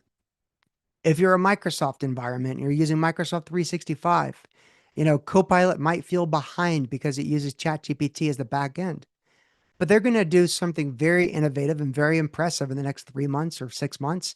All of them will. So don't let that AI tool or technology anxiety get you down. Stay the course, stay focused, and use the tools that are going to get you the best return on AI that you can possibly get. I'm looking forward to hearing some questions here, Chris. I hope that this has been a good use of everyone's time and people have learned a little bit from this.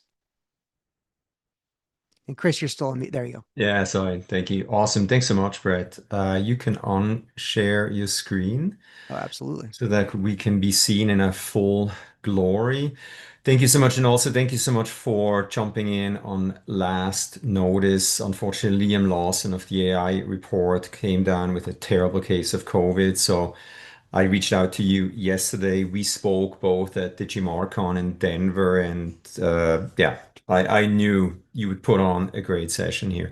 Thank you so much. Why don't let's take questions from the audience at Chidu maybe 1641. Sorry if I mispronounced that. I work in the residential cleaning industry where most websites focus on quotes and booking. We're considering gamifying the experience by letting customers earn points for local services like restaurants and yoga. You have me at yoga. I'm a big yogi. How do you think AI could help optimize SEO and GEO to drive organic content with this approach? Interesting. Yeah. Yeah, that's a great question, and I love the science and strategy of gamification. And so I think kudos to you for taking that approach. Just off the top of my head, one of the thoughts I have is there's a lot of really fun customer engagement contests and questionnaires and quizzes that people are doing, and they're using a well-informed LLM, large language model, to help like build those questions on the fly. And so I think what you're doing to really create that engagement, if you were to use like a well-trained, and that means you need to train your LLM really well to know your business, your customers, the benefits of what you do, what's unique about what you do. But if you trained your LLM, to understand you and what makes your businesses great, then I love the idea of using that gamification with AI on top that makes, the opportunity you have is there could be millions of different questions and contests and things that AI can come up with without you really having to do a lot of the work. So I think that's great. I think that, I see a lot of very smart AI chatbots added onto people's websites. And so I think if you created the game and made it a part of the AI chatbot, you're going to see a lot more engagement and a lot more stickiness with your customers and probably attracting new customers because they'll like the game and like the fact that you and your business brought that to the table. So yeah, very cool. Awesome. And then definitely early to what you said, right? So I had a wake up call. I woke up in the middle of the night. I guess it was about a year plus ago now, where I realized that we were behind in terms of AI deployment at my agency. And I'm like, oh my God, why did we wait so long? So I spent the next 6 days prompt engineering, and then I took that to Daniel, who's going to do the next presentation. And I said, build me an AI system that does this, right? Yeah. And ever since over now the year plus, we've, turned it into a full-blown geo strategy. I think you're right. I think, and this is also what this summit is about, right? We want to educate people about the importance of get on it. Like if you're not on it right now, you're behind it. So this is critically important for people to understand that this is so important, and Hmm. it's a matter of, staying in business or going out of business, in my humble opinion. So, sorry, that's a quick statement here. Another question from at And by the way, JSR61. Chris, let me go back to that point Yep. for a second because I work with a lot of companies on the fractional CMO side, and there are a lot, lot of SEO companies who are still resistant to SEO. Their feedback is just keep doing what you're doing and Google will find you on Gemini, or just keep doing what you're doing and ChatGPT will find you. And they are wrong. And so what you're doing, how you're leading things, um, not everybody is doing that in the SEO world. So kudos to you for having that realization. Kudos to you for reinventing what we all need to do, which is modernize ourselves aggressively. And kudos to you for really, creating a community like this where you're helping lead that comfort and confidence for people who may not have that confidence yet.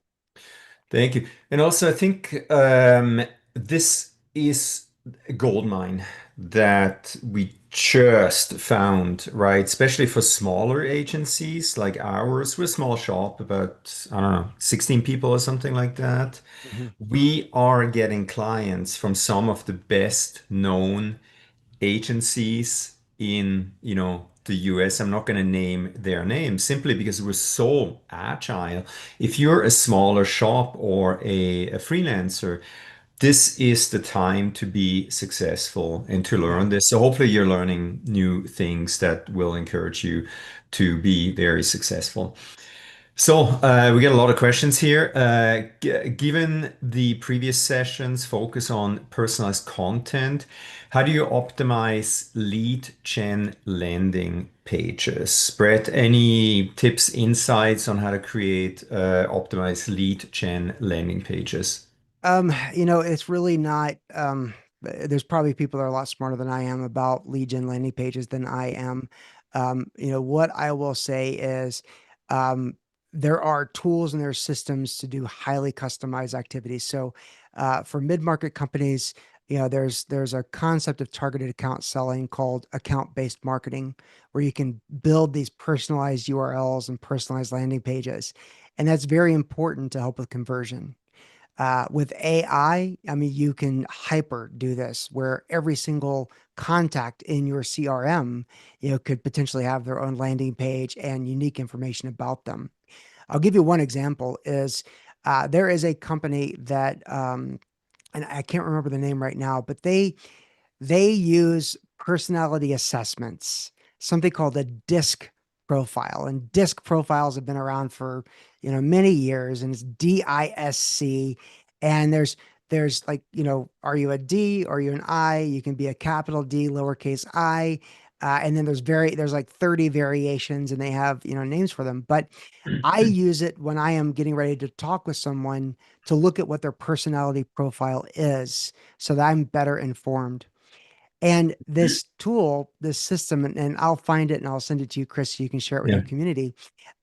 They actually can, if you're creating a personalized landing page, some people learn in different ways. Some people learn by video. Some people learn with bullet points. Some people need to hear the full story or see a full story.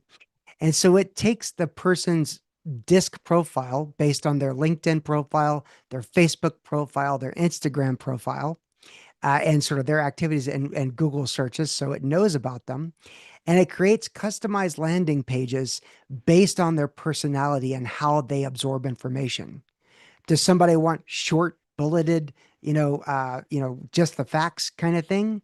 Or do people want longer stories or videos to go along with it? And then they can use AI to build the videos that are based on what's gonna connect with the person's personality profile. Now, this can feel a little intrusive, a little creepy, but it has been known to really increase conversions because you're using the psychology of meeting a person where they are, and how they learn, versus something that's generic that just has a customized name to it. Awesome. And then we launched a quick poll there on the back end. So, A, are you running an agency? And then if so, have you deployed your own grown AI SEO tools, or you are using something off the shelf? It's in line with what I see when I speak at conferences, but 3 out of 10 said yes. So hopefully this is a wake-up call for you guys to really, if you want to stay in business, I think you need to get on it, right? And Daniel will show our methodology tool that we created. So hopefully that's a good starting point. Um, let's see. Um, Okay, let's see. We're launching GEO services soon to clients. So I assume, Mona, you run an agency as well. What do you think are one of the most impactful services we can offer besides the regular SEO services? So here at Boulder SEO Marketing, my SEO, AI SEO shop, right, we'll offer probably Geo as a standalone service because more and more people are searching for it, right? We also content marketing, the search volumes are going up, right? Social is a very important part of Geo. As we mentioned earlier, Google Search Console is now rolling out as a standalone tracking feature for social. So if you're not offering social right now, that needs to be part of your overall services. And we actually use AI to create social based on the source content that we create. Again, Daniel is going to walk through our methodology. So you'll see exactly how that works. And that basically, I think, just copy our methodology and offer that. There's so much work out there. Luckily, not a lot of us are doing it the right way right now. So yeah, Mona, I wish you all the best. Definitely keep in touch. We have a lot more resources actually on our YouTube channel. We just hosted that AI SEO webinar. So definitely check that out as well. Then I think we have maybe one or two more questions. At Visor Hat Tech, please, what do you mean by we need to train the LLM, large language model, to understand your customers or audience? Do you mean we should send a report about the company to the LLM? Brett, can you Yeah, explain? Yeah, that's a great yeah, question. and so I think training an LLM. So LLM, large language model, it's basically the database that, these systems use. And hopefully you're using a paid version or a private version of your own LLM. And the more you share with it of your company, your customers, your win loss, what you won, what you lost, the employees, what's the vision and the values of your company? What's the mission of your company? Who do you believe that are your competitors? Think of this LLM as an employee, and your employees are only effective if they understand your business and they understand where you're wanting to go and what you're wanting to do. So I'll give you a really cool example of how I train my LLM for my company. A lot of these, generative AI tools, they have a voice assistant.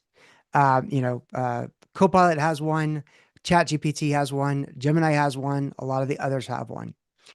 And I now spend time, and I have a 30-person fractional CMO company, and I'm the one that really does a lot of work to make sure that we are, building a centralized and a strong value to our company.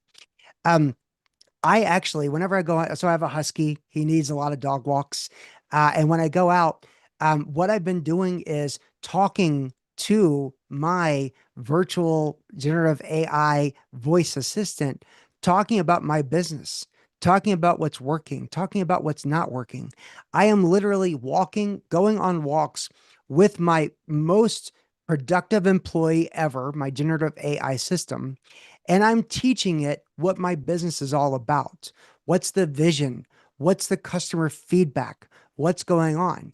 So at least 3 times a week, I have a 30-minute dog walk conversation with my voice AI assistant that feeds the entire company as far as the large language model.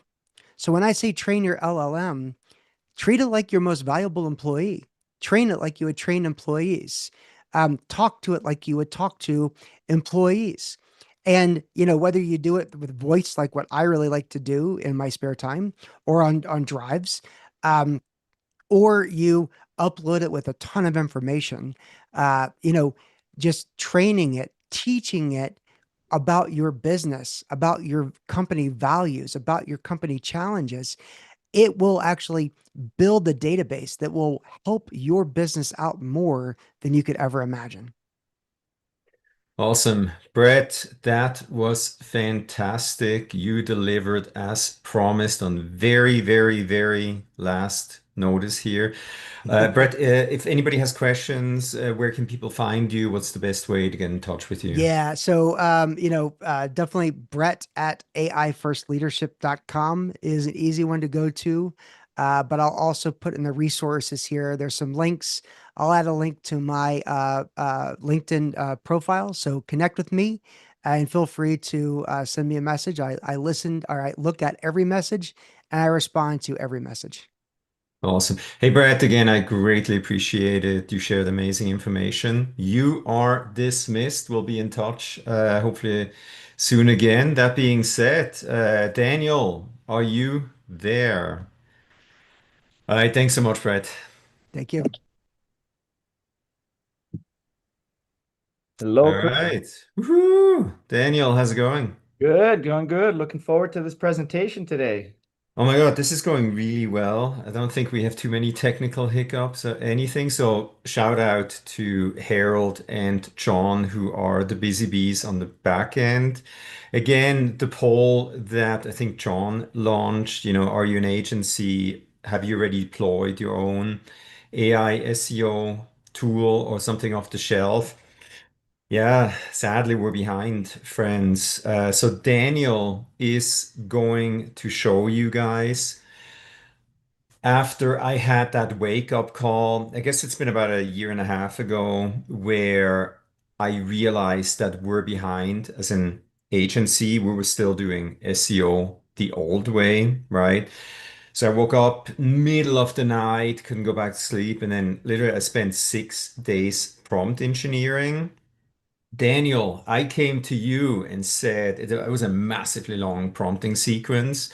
Luckily, you get me. What happened after that? So that being said, you want to quickly introduce yourself? I'm going to go back into the background here. Introduce yourself and then walk us through what a homegrown AI SEO methodology looks like and what it does. All right. Good luck, my friend. Perfect. And I will go ahead and share my screen as well because I put together a few slides to help me walk you guys through and understand what we are looking at. So, perfect. And hopefully you guys can see my screen. I'm going to put this in full screen.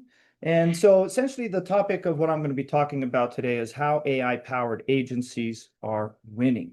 And when I talk about agencies, we can interchange that with businesses as well, right? Because everything that I'm going to talk about today really applies not only to agencies that are delivering services for their clients, but businesses that are doing their own content and SEO. These are things that really apply to them as well.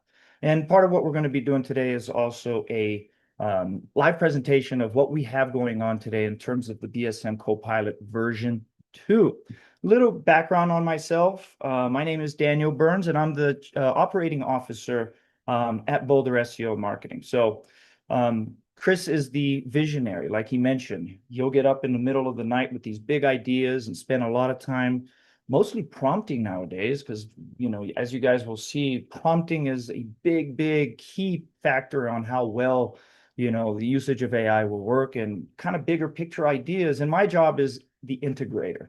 So my job is really to get all of these ideas, and how do we kind of cut through all of the noise and implement processes that are repeatable, that are optimized by AI, so our team can efficiently deliver on this stuff with consistency, right? So that's my job, is to get this. I'm originally from Brazil, went to University of Miami, did a lot of sailing and biking across Europe as well. In my past life before joining forces here in Boulder SEO Marketing, I used to own and run a web design agency in Los Angeles for about 20 years. So I've been in this industry for the bigger part of my life.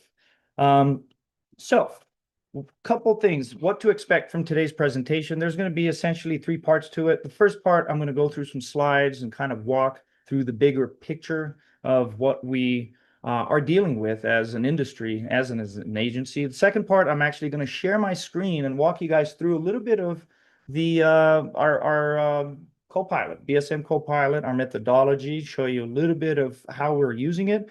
And the last part at the end, obviously, I'm going to be available for some questions. So the team's going to be either shooting questions real time or collecting them at the end, so I can answer anything that I can at the end. So before I get started, this book was written back in 1998. Who Moved My Cheese? If you haven't picked it up before, this is probably the best time for you to pick it up. And what it was about, it was that, you know, a story about the rat that goes up and gets the cheese, and the cheese is there every day, but essentially the cheese moves. And the whole book is that talking about change is inevitable, you know, that adaptation to changes is survival.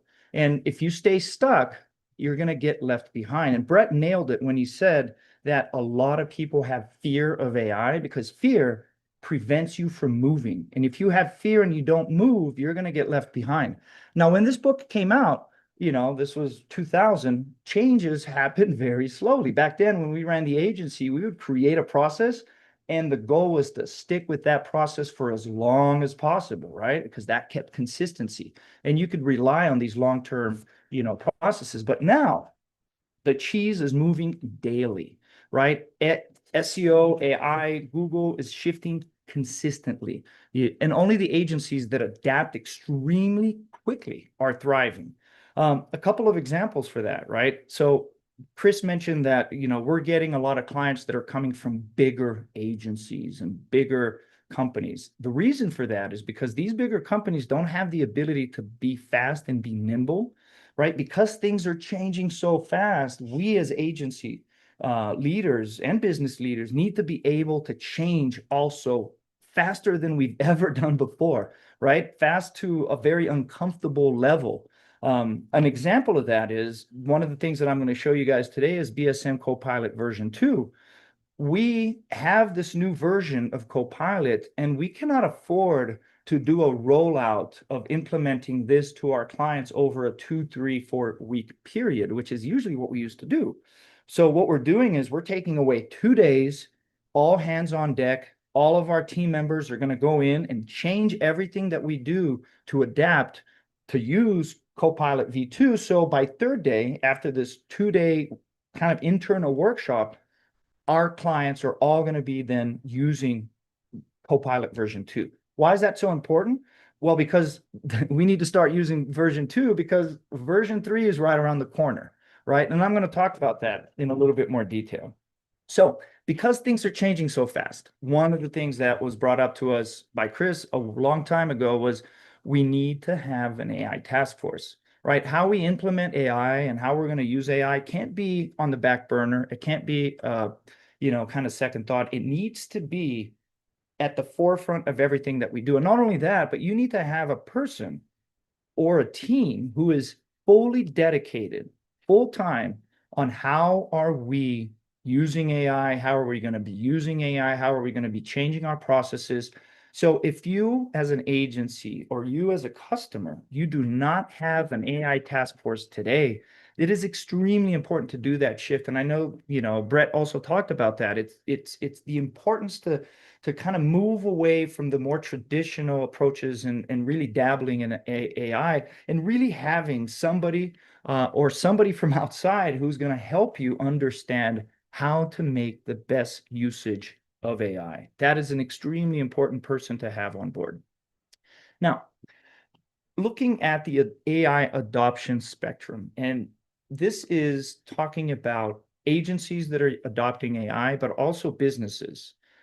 They fall into two sides of the spectrum. First, there are agencies and also clients that we work with that do not and have not adopted AI yet. They have very limited AI adoption. I know some agencies that I bump into every once in a while that are doing SEO, what we call the old way, right? They're just creating blog posts, building links, and that's it, right?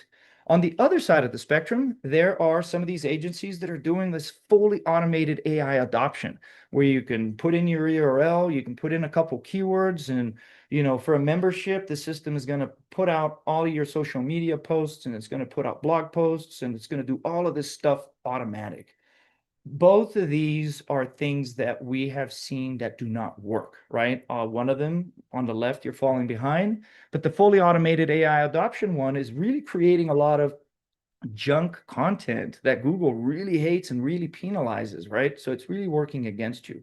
What we have found that really, really works is the sweet spot in the middle, which is what we call AI-assisted, human-directed processes, right? What does that mean? Well, it essentially means that our entire strategy comes down to this.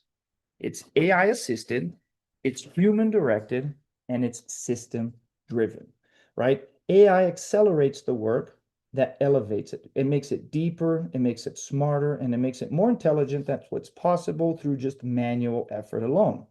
But then the humans ensure that there's accuracy, that there's strategy, that there's quality, and while at the same time that the systems and processes evolve continuously, not only to keep pace with the constant industry changes, but to maintain consistent, high quality output on everything that we produce. So one of the things that you're going to see as I move through this presentation is that one of the real important things that I have learned the hard way and now understand how important it is to build systems and build processes that have flexibility. What do I mean by that? Well, Copilot version 1 was built on a system that we created that was awesome because it automated a lot of the stuff, but it was hard coded to talk with one LLM and to use certain things. And as soon as we wanted to change it or adapt it or a new tool came along, it was very hard for us to integrate it in there. So a big kind of focus that we have on version 2 that we're working now is making sure that we're building a system that allows us to be extremely flexible to, in a matter of 24 hours, implement a whole new integration or a new system or change LLMs for that matter. So flexibility is a key part of being able to be fast and nimble.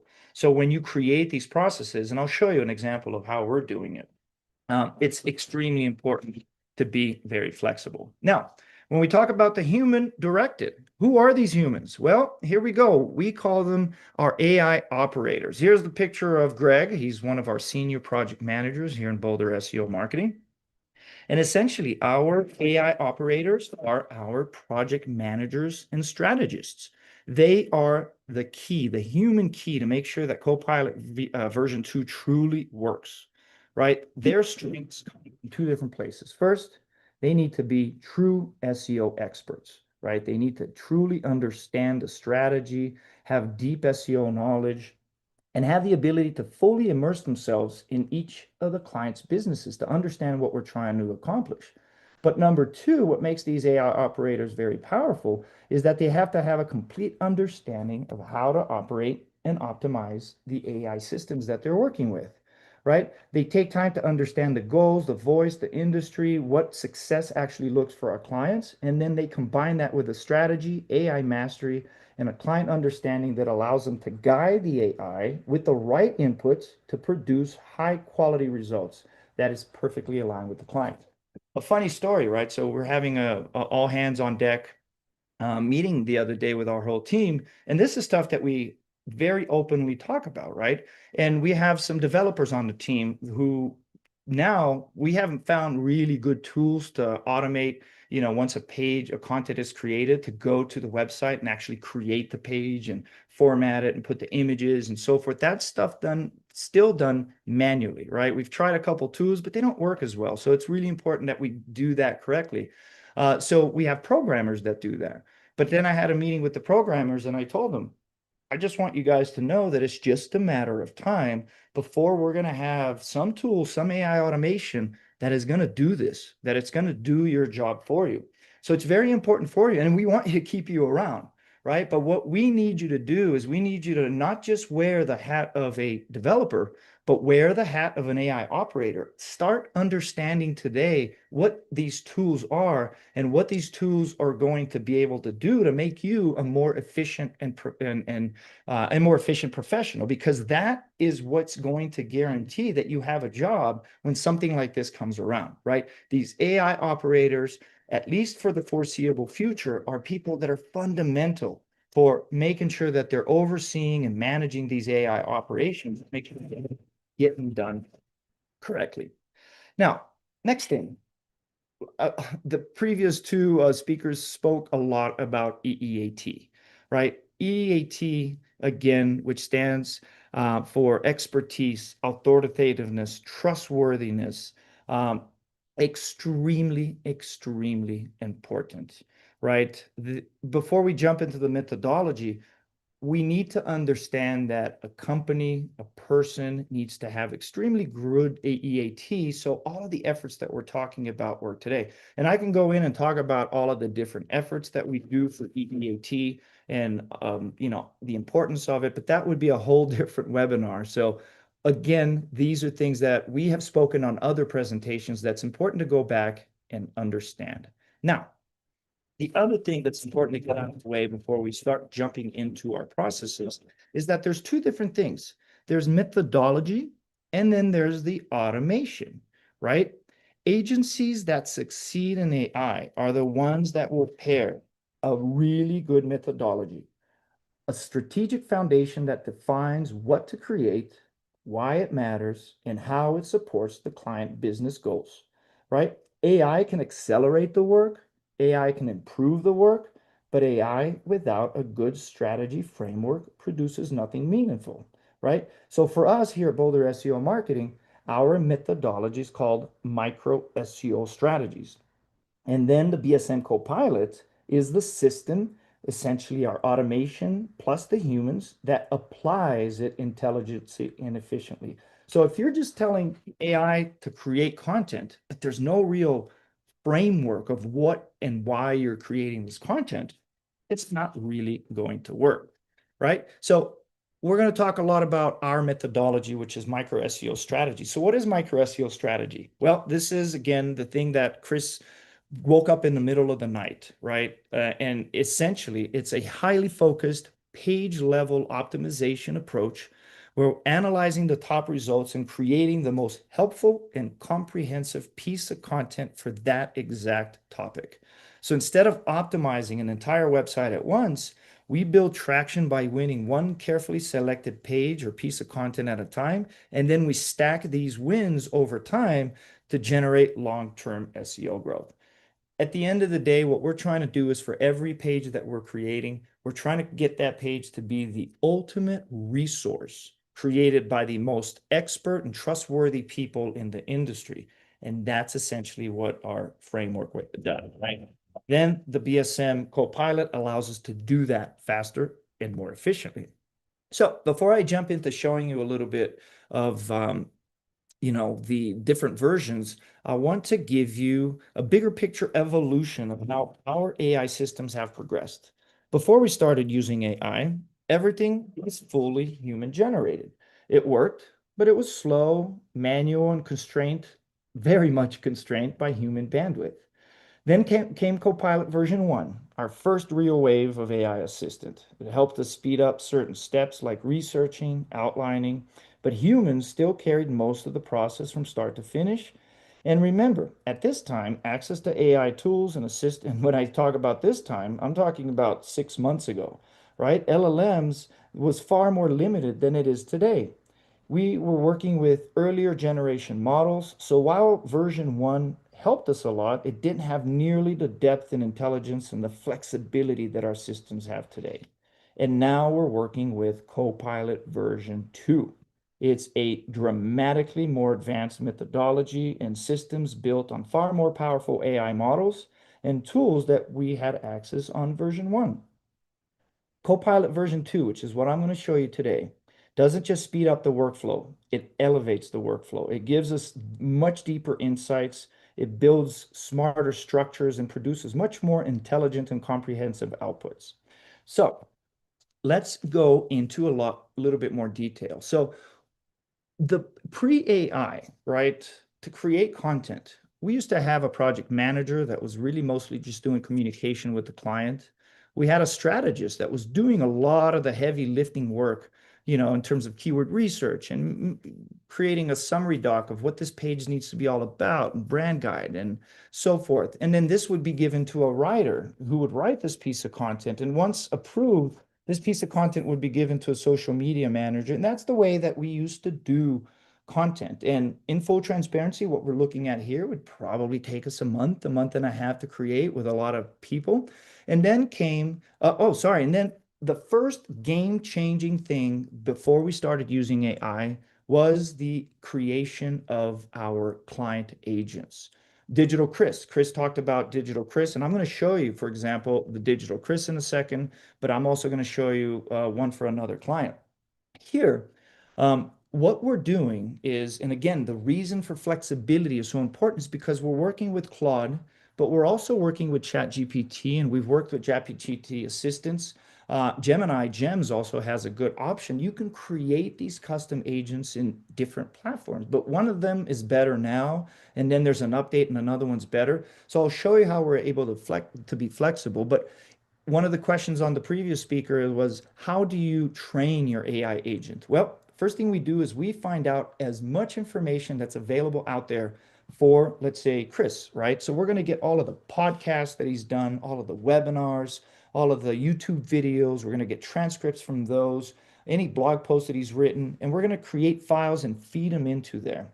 And then we're going to ask a lot of questions. We have a whole set of questions in the beginning that we ask specifically so this custom agent is as smart as possible. So once this custom agent is in place, the first thing that we're going to do is we're going to create these 4 documents: an expert profile module, a business entity module, a buyer persona, and a brand messaging guide. Each of these 4 documents are important documents that every single process that we run for that client is going to leverage, the expertise of that person, the expertise of the business, and so forth. So this was a game changer for us, because then on Copilot 1, this is the first time that we actually used the automation of Copilot. And I actually just learned how to use this pointer the other day, which is really cool. So now we had our Copilot, which was our first version of the automation. And instead of just using a normal GPT out there, it was using the custom client GPT, right? But still, we had a project manager that was doing a lot of the work in here. But now this project manager became a strategist. We had an editor and a writer that was in here, but still a lot of the social media creation and management was being done by a person. So make a long story short, this is what we're integrating today, and this is what I'm going to show you in a little bit more detail. But this is Copilot version 2. I'm going to take a little bit longer to explain what we're looking at here. The first thing that's important to look at is that we're doing a lot more and producing a lot more with less people. You'll see at the bottom here, the 2 people that are really involved with the processes today are our AI operators here, which is essentially the project manager / strategist. This person needs to have, like I mentioned before, the real true specialized expertise to be a great SEO expert, but also know how to work with these systems because they understand what the business is all about and understand what we need to do. So and then obviously here at the end, once a piece of content is created, we have a second set of eyes in addition to the project manager to go through that piece of content, to read it, to edit, make sure it's really good before it gets approved. So how does this work? In a nutshell, let's say that we're going to create a new page of content, right? The pieces that we need to feed into this, all of these items here are elements that we need to create and we're going to feed into our system. When we feed our bodies awesome food, we are going to be very healthy and have great outputs in our life. Same thing here. The quality of the information that we put into BSM Copilot dictates how good the outputs are going to be. So the first 4 things that you're looking at, these are the ones that we set it once for a client, and they're always there, and we're reusing them, right? The expert modules, the business profile module, the buyer personas, who are we talking to, where they hang out, what platforms are they using, and the brand messaging guide. What's the voice of the brand? What's the style of communication? Then every time we create a new page, we're going to have a strategy summary doc. And this is where the PM or the strategist, which is the same person, is going to go in there and be very strategic and detailed about why are we creating this page? Who is it for? And I'll show you an example. And then everything that you see here is something that is going to be AI generated again. For example, let's say that, our page is going to be about glazed donuts. So glazed donuts is a keyword that's very important for us. We have an AI system who's going to go out there today, and it's going to do, if it's an existing page, get all of the content for the existing page that needs to be taken in consideration. But then it's going to have, SERP analysis. It's going to Google that keyword, find out who the top 10 websites are, get that information, put it into a document. Google that keyword and see what is AI overview coming back with. Because why is that important? This is what Google deems the most important information today. We want to incorporate that into our research. Gemini, what's Gemini returning with, information?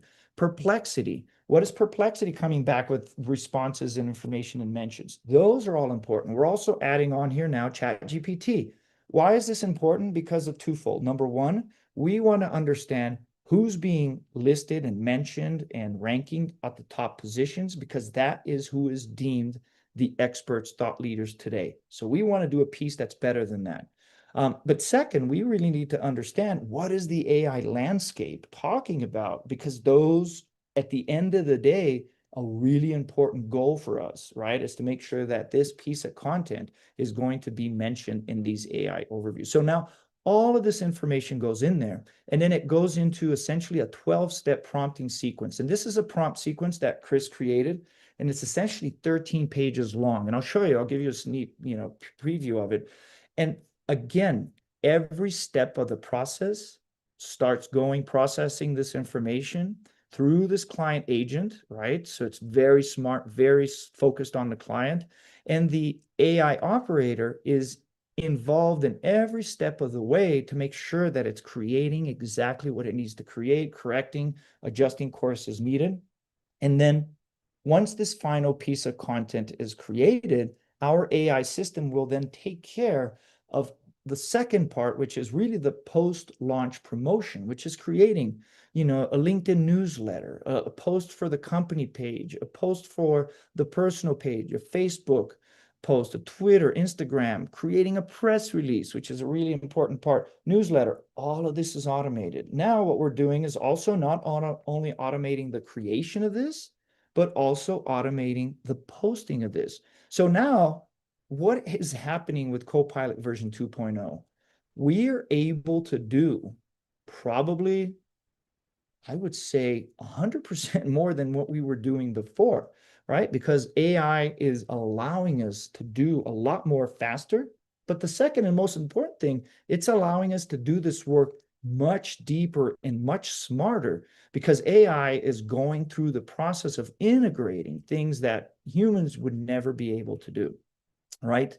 Before, or they would be able to do, but it would take them weeks, months. right? That's the beautiful part about this. So now that we have this, I want to take you guys through a little live demo of the different things. So for example, I'll give you an example of a piece of content that we created not long ago, or Chris created, using this exact methodology. If you Google SEO price guide, you'll see that we come up #1 for that keyword. For us, that is an extremely important keyword, right? Because SEO costs in 2026, people looking for that, they're going to go into a very informational page. And at the end of the day here, what we're really trying to accomplish is educate them. And if they're interested in talking to somebody, they can contact us. But by really being educational and thought leaderships. Now, everything that you see on this page is created 100% by AI, monitored and overseen by our, AI operators. But this is essentially something that was created by our methodology and ranks extremely well. Now, here, let me just get rid of this. So it works. It works for our clients. It works for us. And that's the beautiful thing about this, is that we know that the system that we have in place works tremendously well. So here's virtual Chris, right? This is the virtual client that Chris is talking about. This example is in Claude, and they all have some really good aspects to it. The first thing is you create files. Remember the files that I said that you upload on there? The more files that you upload, the smarter the virtual client becomes. Then you also tell it to have memory. And the great thing about memory is that over time, as you communicate with it more and as you engage with it more and you say, yes, this is right, that's not right, it learns to adapt and to become better at really being virtual Chris. And here you have instructions, right? How do you want this to act, and how do you want it? When you have a combination of these three things, you have essentially a Chris without Chris being here. And the reason that is so powerful, because for all of our clients, when our clients are going through the process of creating content or creating an outline, it's really acting like they would in the real life. The other one that we're working with is ChatGPT. ChatGPT also has projects, right? Same deal. We have files that go on here. There's memory. It's all very powerful. So I'm going to show you an example of how all of this works right now. And the reason that I said that it's important to have flexibility is because maybe, right now I'm finding a lot of success using projects. But all of a sudden, if Claude has a great update and we want to start using Claude as the engine to run our processes, we can easily do that, right? Because the promptings sequence can be used in the same place. So I'll show you as an example of that. One of the things to keep in mind, again, remember those 4 documents? As soon as we start a new client, we educate and we train their agent. What we're going to do in here is we're going to create these expert, and I'll just open one of these so you can have an idea what they are. So the expert profile, we're going to go in there. We're going to say, okay, the owner of the company, who are they? What's their experience? What's all of this? And there's a long list of things that we really want to go in here to showcase how much of an expert this person is. And these are important baseline documents that we want to do. The other thing that's truly important, again, that's why it requires human interaction, is for every page that we're creating, we create something called a summary doc, right? This page, what's this about? Is this an existing page? What are the key messaging points, the goals and conversions? What are the keywords? All kinds of very detailed instructions. Why is this important? Again, because we're not just asking ChatGPT to create a new page. We need to give it very strategic directions. So just so you know how efficient this process is, these 4 documents right here, they're created once in the beginning of the project. These 4 documents here, again, they're like the AI Google overview of that specific keyword. What's Perplexity showing? What's the serpent? This is all generated by AI. The real involvement and time spent by a PM right now is creating this micro strategy summary doc. And I can even open one so you could see, how one looks like when it's created.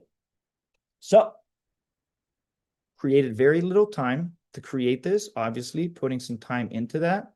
But the reason is that it is very powerful. And I'll show you how that works now. So, and this is what I call the flux capacitor, right? And what is the flux capacitor? It's essentially that 13-page prompt that's going to get all of that information, and it's going to work through specific steps.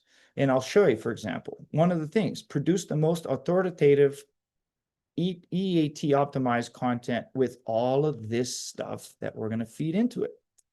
Then it's going to go through specific steps, and I'll show you the couple ones. So first, the project orientation, right? It's going to give us a summary of what the project's all about.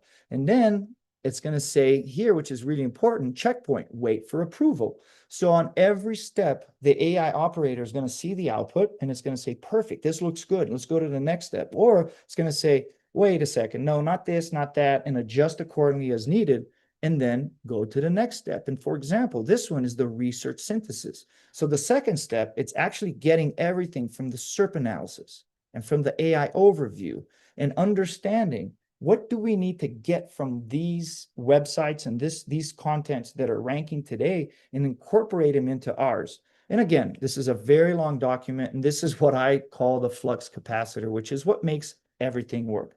So I'm going to run this process for you really quickly, as our project managers would. So this is one of our clients. So what I would say is okay, these files are all ready to go, which are the ones that I just showed you. And then once I input those files in there, I am going to put our prompt, which is the core flux capacitor, I like to call, because I'm a big Back to the Future fan. And then you will see, and I will take you this, and I'm running out of time, so I'm going to kind of move through quickly at the end so I can have some time for questions.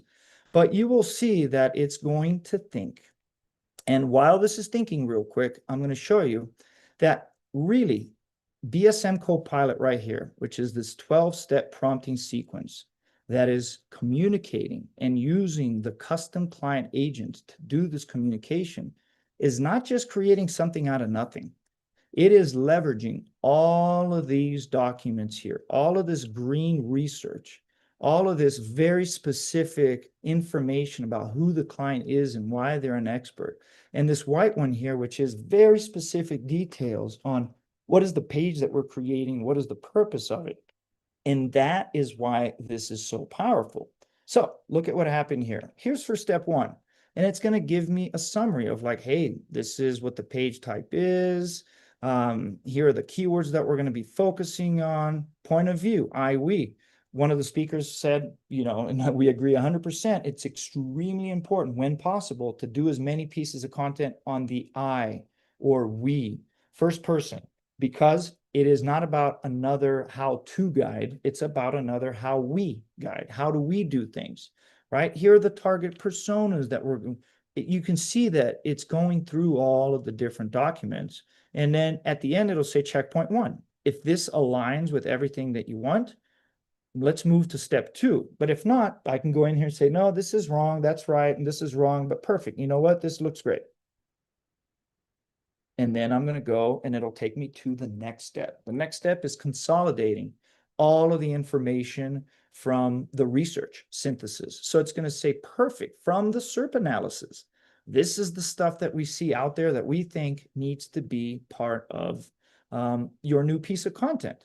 Structured patterns, these are the things that are in common. Expectations. And again, this is going to go into a lot of detail. And it's going to go into, again, the AI overview. So each one of these pieces of research that we put in there. To make a long story short, right? There's 2 pieces of content. There's 2 steps to this process that take a little bit of time.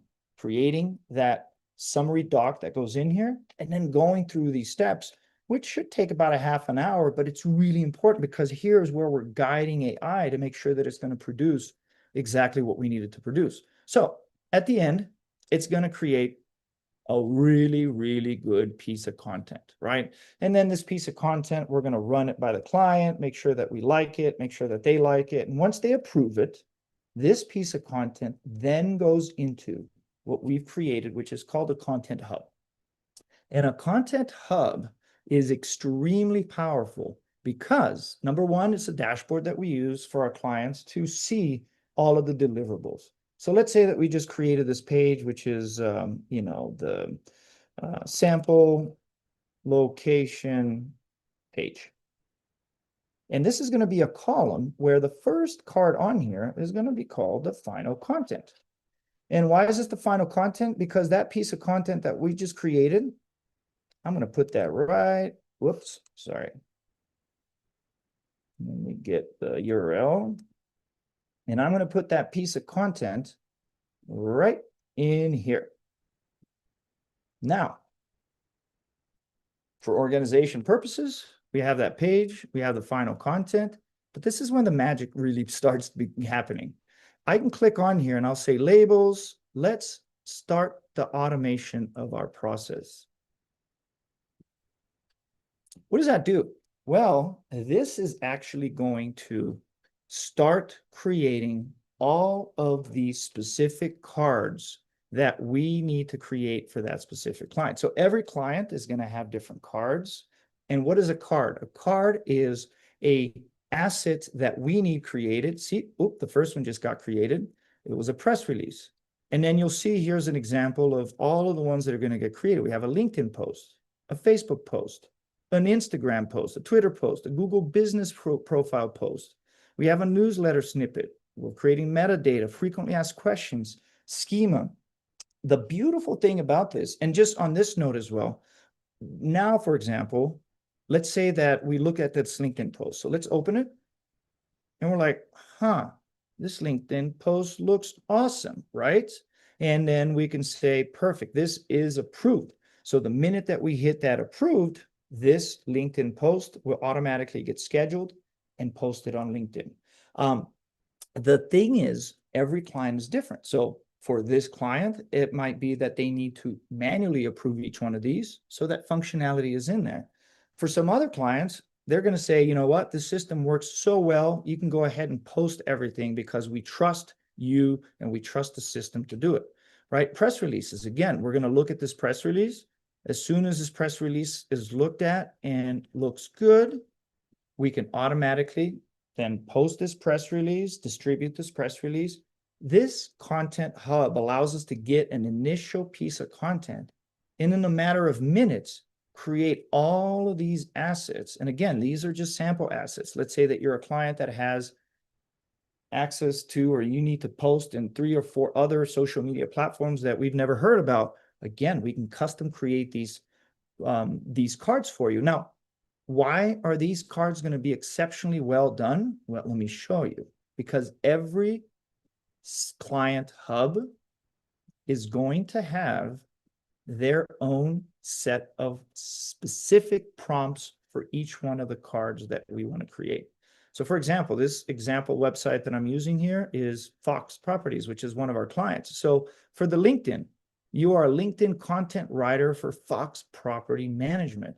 Now, every one of these prompts is very specifically created to make sure that every single piece of content and post that is created here is using that custom AI module to create this, and it's giving specific instructions. Use emojis, don't use emojis. Use this call to action, don't do this call to action. So again, if you go back and you look at what this Copilot version 2 is today, is a very powerful system of gathering the right information as efficiently as possible. It is a very powerful system that allows the AI operator to manage this process of this content processing and creation through our Copilot. And once that piece of content is created, is a very powerful system to automatically create and promote and post all of these additional assets of information based on this source of content. And again, it's done by less people. We're able to do a lot more and a lot more efficiently. So with that being said, looks like I have probably about 5 minutes to answer some questions.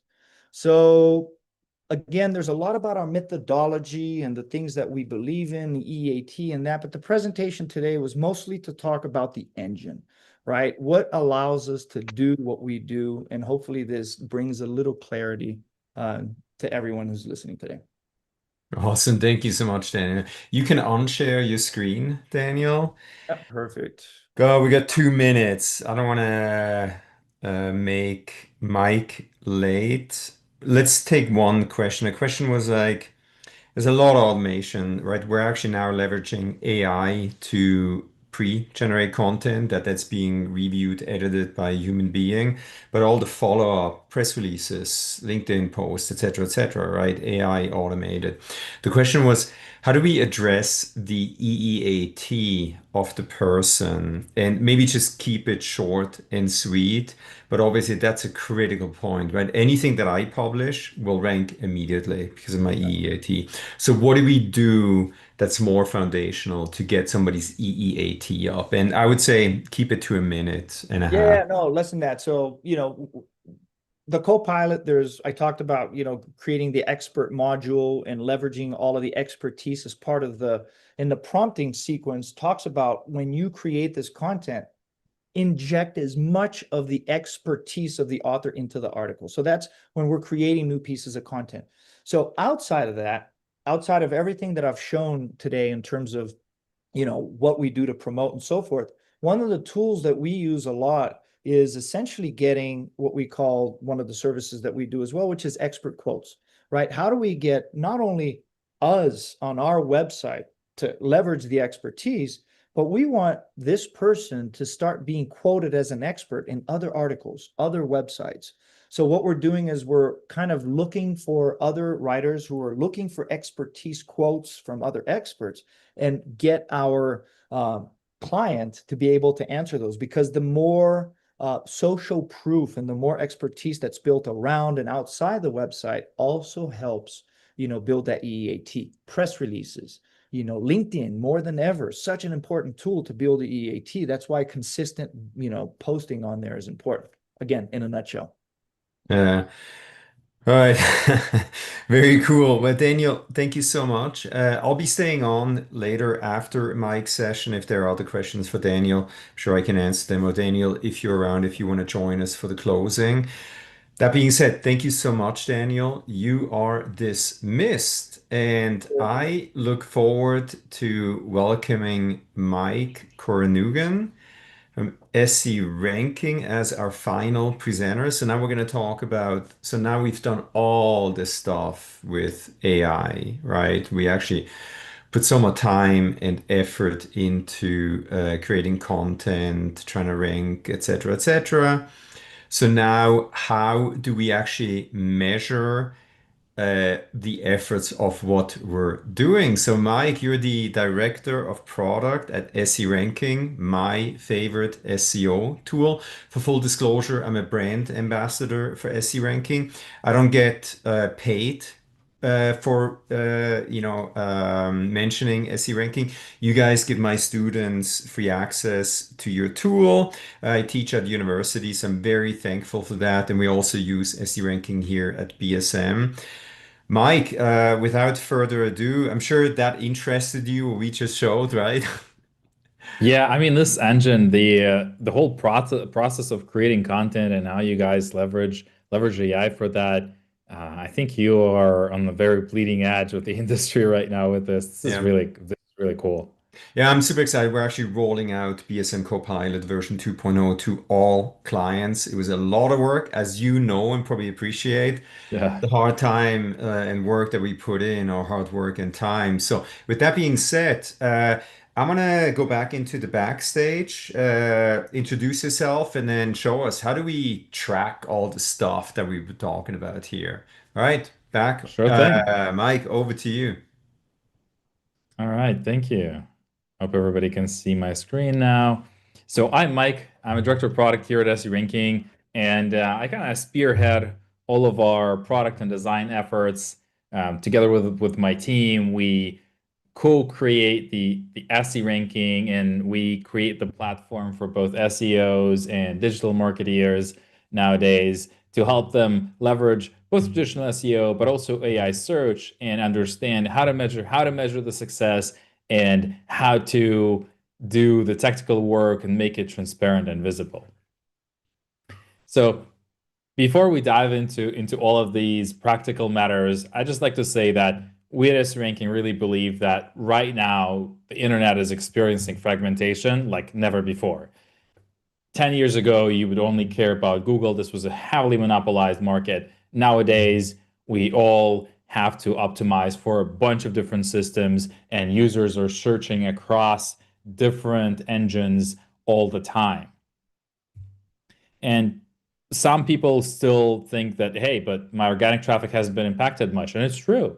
Google is still the single-handedly is the biggest referrer in the world, and yet they single-handedly deliver the most traffic in the world. It's true. Yes, ChatGPT and others have been eating away from that bit by bit, but just a little still. Most referral traffic is still coming from Google. So why would you care about AI search, you'd ask? Well, I have an answer. You have to look just one step further from the traffic. You have to look at where people are searching these days. And yes, Google is still huge. They're at about 14 billion different search queries per day. And the rest of the AI systems, well, they probably amount to a total of like 4 or 5 billion probably per day, which is already a lot. It could be 20 to 30% of the entire searches happening every day. And even if we take away half of that, because half of the requests are probably generative or just saying, yes, thank you, that would still amount to 10 to 15% of all the searches happening in AI. So that's one of the really big reasons you'd want to care about it. Although, yeah, when we look at the traffic, AI traffic looks abysmally small. It's like 0.14% of all of the referral traffic that companies are getting, which does not tell the story. At the same time, there's one other source has been growing by a lot over the last 5 to 10 years, and that's social. And the US right now is on the bleeding edge here with social. It's where social traffic represents about 15% of all the referral traffic. To compare that to the rest of the world, average across the world is about 10%, EU is about 11.5%, and we believe that US, with its 15% share of all the referral traffic coming from social, is indicative of what's going to happen across the world, and it's actually going to continue growing. The share of social traffic is going to continue growing. And Google and all of the AI systems, they do recognize that people are increasingly searching on TikTok, on Instagram, on YouTube, on Reddit, on the systems where their fellow users like them would provide the feedback about products or share the how-to guides that are more practical or down to earth or from similar people like them.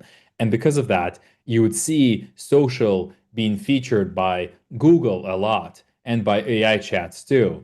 Like if you take any kind of random keyword in Google and put it into search, there's a 1 in 2 chance, there's a 50% chance that you're going to see some social link in the top 10. And it's a similar story for Google AI overviews and AI mode, where sources tend to have at least one social link across many, many topics. With Google AI overviews, it's going to be 20% of all the queries. With AI mode, it's up to 36%. So what I'm trying to say here is that social is really critical to your success in AI search. And when thinking of AI search and search in general nowadays, you want to search about 3 different systems combined, but we'll talk about that in a moment. Now with social, there are obviously some websites that are being surfaced more than others. And the biggest social source that's been quoted the most is YouTube. YouTube followed by Reddit. So if you are looking to optimize right now for both organic and for AI, YouTube and Reddit are your go-to sources.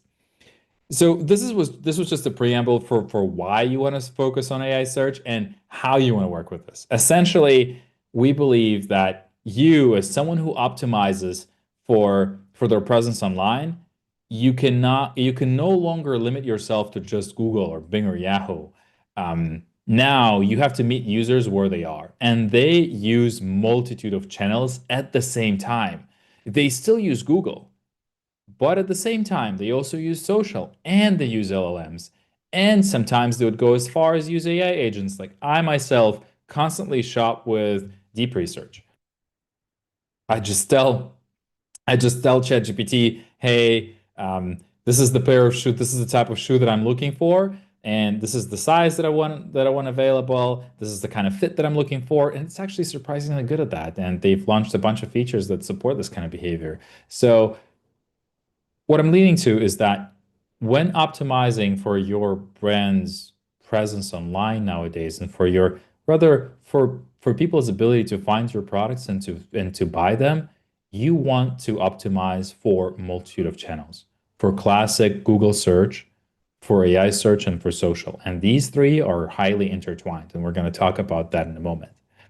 And to enable you guys to tackle this problem, we are now a multi-product platform where SE ranking is primarily, or it's an AI search and SEO platform that has grown from traditional SEO approach. And so if you are in a position where you're transitioning your effort and you're also looking for an SEO platform, SE ranking is where you will be able to cover your needs. At the same time, we recently joined forces with Planable, and Planable is a solution and a team that helps lots of businesses and agencies build their presence in social much better and plan their campaigns much better. Together, we're building this platform that lets you combine social and SEO and AI search. And that's why we've also created SE Visible for the new teams that are focusing specifically on AI search and not looking for a new SEO tool that provides you this new kind of experience that is focused, that is essentially AI search first and SEO second. To make sure that you can answer the questions like where do I stand in AI search and how do I get into AI search, we've not just created the tools, we're also running a lot of research. Over the last 2 years, we've ran countless researches. We've started with Google's then search generative experiences, and then obviously followed with parsing and tracking what they were doing with AI overviews, now with AI mode and with ChatGPT search. Most recently, we ran this research of analysis of about 1 million different prompts across AI mode and ChatGPT to understand what kind of on-page and off-page factors correlate the most with these pages' likelihood of becoming a source. And that's what I'm going to be showing next on the next slide. But this is just a quick overview. We're not going to dive too deep into all of this today. We're actually going to look at the solutions to rely on to advance in your visibility on AI search. And so here, this is a slide that you might want to screenshot. This shows essentially top 20 factors for AI mode in ChatGPT that impact your likelihood or correlate significantly with your likelihood of becoming a source. What you'll notice here right away is that a lot of these factors, if not most of them, are probably familiar to you from the SEO game. It's your total domain traffic, it's your number of referring domains, it's your page trust levels, it's your brand mentions online, it's how you're mentioned on Quora and Reddit, it's your presence in top 10 too that impacts both AI mode and ChatGPT. There are your good old technical factors like how quickly your page will paint, or how well your URL is optimized for human readability. A lot of these factors are still shared with SEO. It's just the weights, the importance of some of these is different. And so to make it easier for you to decide which areas to go into, we just made this clear aggregation. On the top level, there are four groups of factors that you want to pay attention to, where two of them go hand in hand. This is domain power and authority and brand power. These two are essentially a summary of your backlink profile, your brand mentions online, on Reddit, on Quora, and all of this. So what you want to focus on is just making sure that people are talking about you online. Whether it's links or just plain mentions in social, doesn't really matter that much. Yes, there are particular platforms that you want to focus on, but in essence, that's what you care about. Group number three is technical SEO. It's your good old practices of making sure that your pages are actually loading quickly enough. And I mean, just use something like Lighthouse and make sure that you're in the green. That's what it boils down to on the technical part. But then you also want to make sure that your titles and metas are optimized and that your URLs are human readable, that they actually include the questions or even answers right in the title, right in the meta description, right in the page URL. And content optimization, again, the area is probably not new for any single one of you. This is something that all SEOs, all businesses are pretty much working on, but there's just a little twist to it. You want to make sure that your content is as fresh as possible, where you try to update your key content like even as often as every few weeks. I've seen some people actually go as far as just only update the date of posting, and that actually works. But I would not recommend this because most likely what's going to happen is that over time you're going to get penalized for something like that. And on top of it, make sure that your content goes really in depth into users' questions. Make sure that the headings include the questions that users would ask, essentially the prompts, and then prompt variations and sub questions as subheadings, headings, two headings of the third level, and include explicit answers to each question right at the top. Because, well, LLMs are lazy. Most of them are not even going to scrape your page content. They will just look at title and meta description provided by a partner. Or in case of a Google, they're just going to look at their own index, and they're not going to go much deeper than that. So that's it on the high level. Now, if you are in a local business, like if you are helping a pizza shop or a pizza chain or a gym, or you have to do anything with medical, or if you just see that for the topics that you care about, Google tends to show local back, you probably want to care about this number. And what this 85% here means, this is essentially the share of domains that are going to be different if you're making a local like search on the US level. Like, let's say if I were to say, hey, what is a cool coffee place next to me, or what's the good pizza place next to me, and in 85% of the domains cited by AI mode are going to be different. Even if you dive deep and you make the search on a particular city level, which is what actually most people would do, as opposed to you tracking that, the volatility would still be around 45%, meaning that about a half of all the domains are going to be different when you're making the same query 2 times in a row. And when we've looked into the sources used by Google, they're actually polling lots of different local blogs across the country. So if you see that even in traditional search, Google shows local back, you probably want to diversify your backlink portfolio and go deep into the local spots, depending on where your customers might be coming from. Now, with that out of the way, obviously, a lot of you are asking, hey, but Mike, what kind of prompts do I even track to understand my visibility? And what do I need to pay attention to succeed, right? I've talked about the research, and before that, we've looked into the Copilot that helps you create the content. And now, well, I'm going to show you how you can track your success and your visibility with SE Visible. So give me just a moment. I'm going to share a different screen. All right. Hope you can see it. So what you're seeing here is SE Visible. This is SE Ranking's new offering that's AI search native. And what you're looking here is the dashboard for a brand called PandaDoc. At the top left, it features visibility score. This visibility score is essentially your target. You want that score to be as high as possible. It shows how likely you are to come up for the prompts that you've selected or that we've prepared for you. This is how you measure success. At the same time, we also added a few extra metrics that you probably want to care about. On one hand, you can see that that same metric, the visibility score, as it progresses week over week, or you can see how your average position of mention changes over time. You can also see how you're doing against competition, against your top 5 competitors, and you can see who are those competitors and what their average position and visibility is. In this case, this brand is doing really, really well. At the same time, what you might want to care about is net sentiment. Net sentiment is a score that's calculated in an NPS-like manner, where if AI is talking about your brand in a positive manner, we would add a point towards a positive responses. If it talks about you in a negative way, we would subtract a point. And if it talks neutrally, we don't change anything.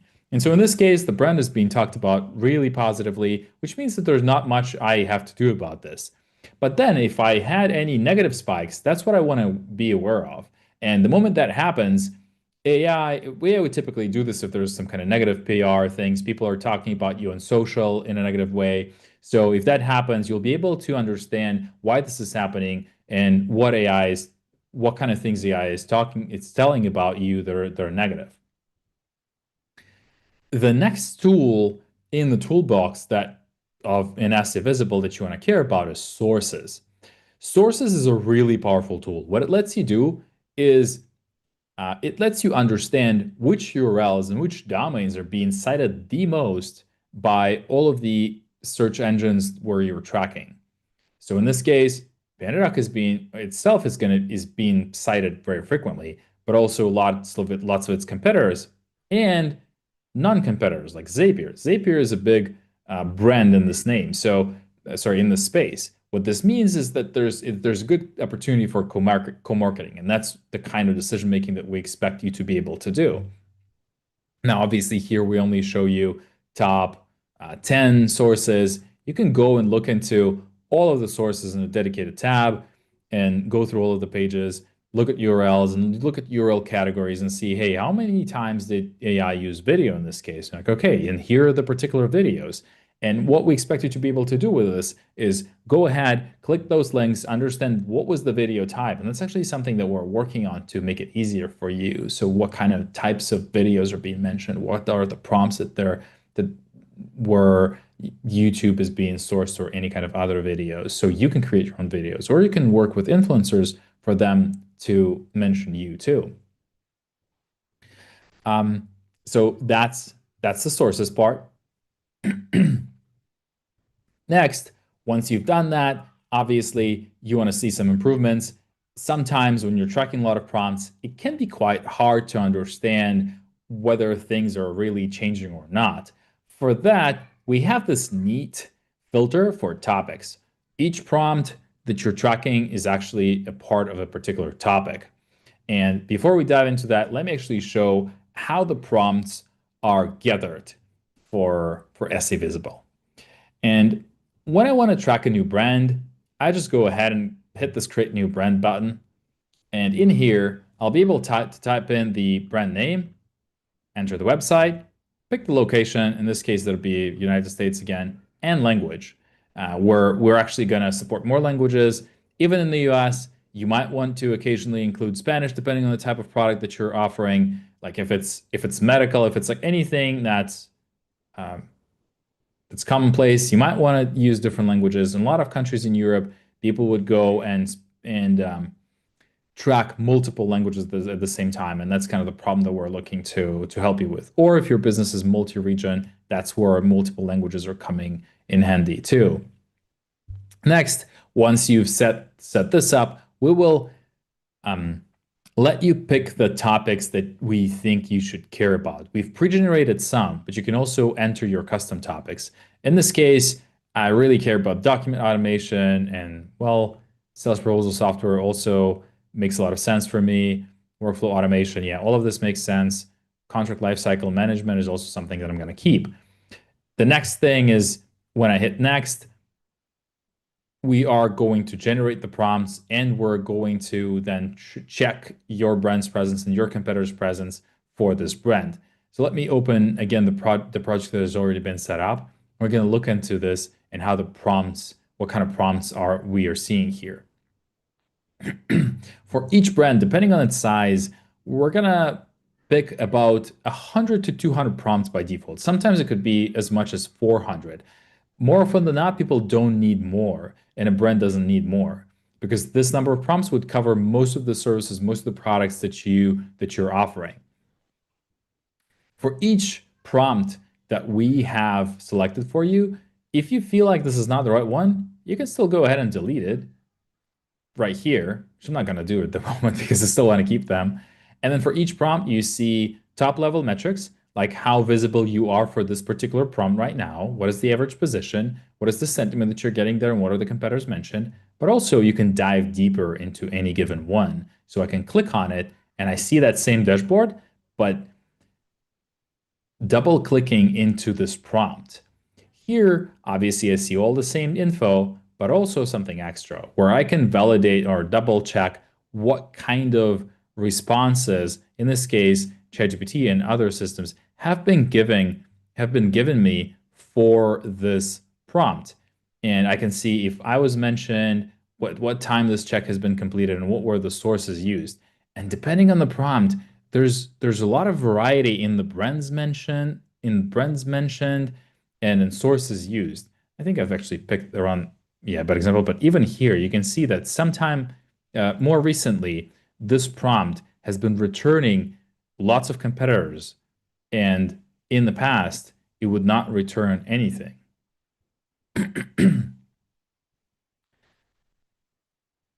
I think with prompts out of the way, I'm going to go back to the dashboard and talk about the how you can apply topics here. When you're working actively on your project, you're typically focusing on particular topics like 10 to 20 prompts typically that you really want to improve your presence for. In this case, like if that's where topics come in handy. You can just pick one and see how your visibility is changing for that particular topic over time, and what are the competitors that are appearing or disappearing from top five here. From top five here. I think that for now, I would stop here and maybe see if we've got any questions. Maybe Chris, if you want to join in on any of the questions that are the practical questions that you'd have, that's where we can turn it into a bit of a conversation instead of just a showcase. Awesome. Mike, can you hear me? Yes, I can. Excellent. Do you want to unshare or do you want to keep that up, the dashboard? Yeah, we can keep that up as long Okay. as if the questions are about the product, we can just do that. If not, I'll stop sharing. Okay, perfect. So if you have questions for Mike, I know it's probably a lot to take in.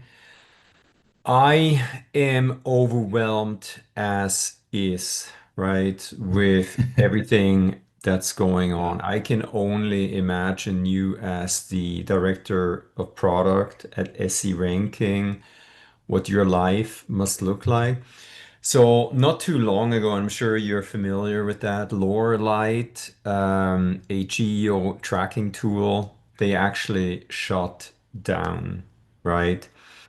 Yeah. What are your thoughts? So they shut down, it created a little bit of an uproar in the industry. In my opinion, we're still at the very early phase of this AI development in search and so many other industries. Like, what Yeah. were your thoughts? You guys, SE Ranking obviously has made a big investment, right? And I'm sure you're spending a lot of time, money, and resources on AIO geo tracking. Like, what are your thoughts? Like, where do you think are we going to be in 12 months from now? Obviously, don't give everything away that you're working on, but where are we going with this? Should people invest into tools right now? Yeah, loaded question. Yeah. Well, now here we're stepping into the opinions territory, right? So take anything with a grain of salt for sure. Yeah, But my personal belief and what we're discussing internally is that even if AI bubble would burst, like the investment into all the data centers, right, and access to ChatGPT and all of this compute resource is going to become more expensive or less attainable for a lot of companies, the use of AI for generating responses is very unlikely to go anywhere. because it just created a different pattern of usage that we're seeing, and it actually stuck with people. A lot of people really like this more than the traditional search. If you see like at the numbers of like how people are using these products.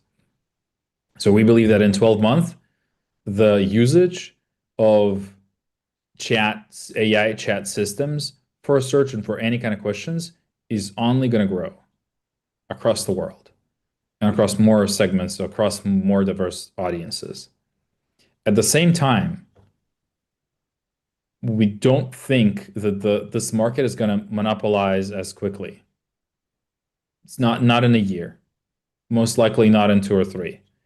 We think that in the next 3 to 5 years, it's still going to be highly fragmented, meaning in the past, we've only had to optimize for Google primarily, with other players being, well, not as significant or not nowhere anywhere as significant as Google.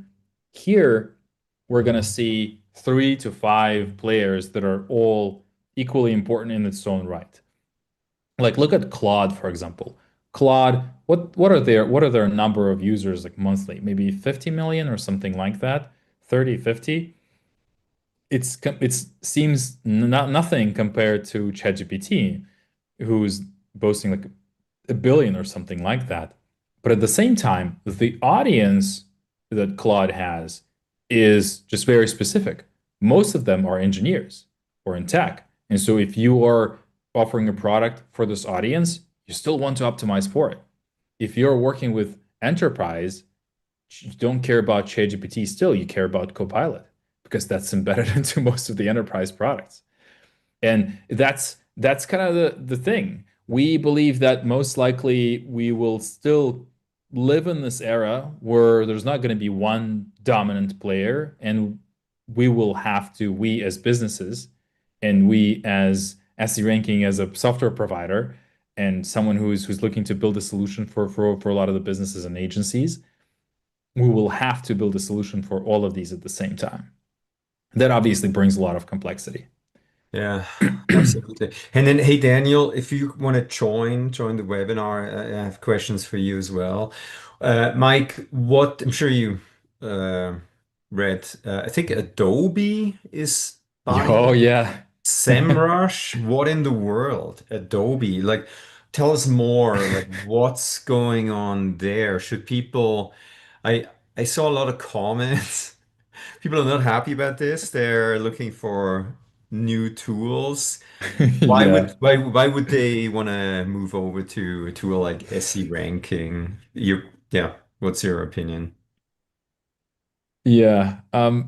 First of all, on one hand, I'd say that in a way, they share a lot of approaches and practices that were not liked by communities, Yeah. respectively, both Adobe and SEMrush. So I think culturally, they might be a fairly good match in that regard.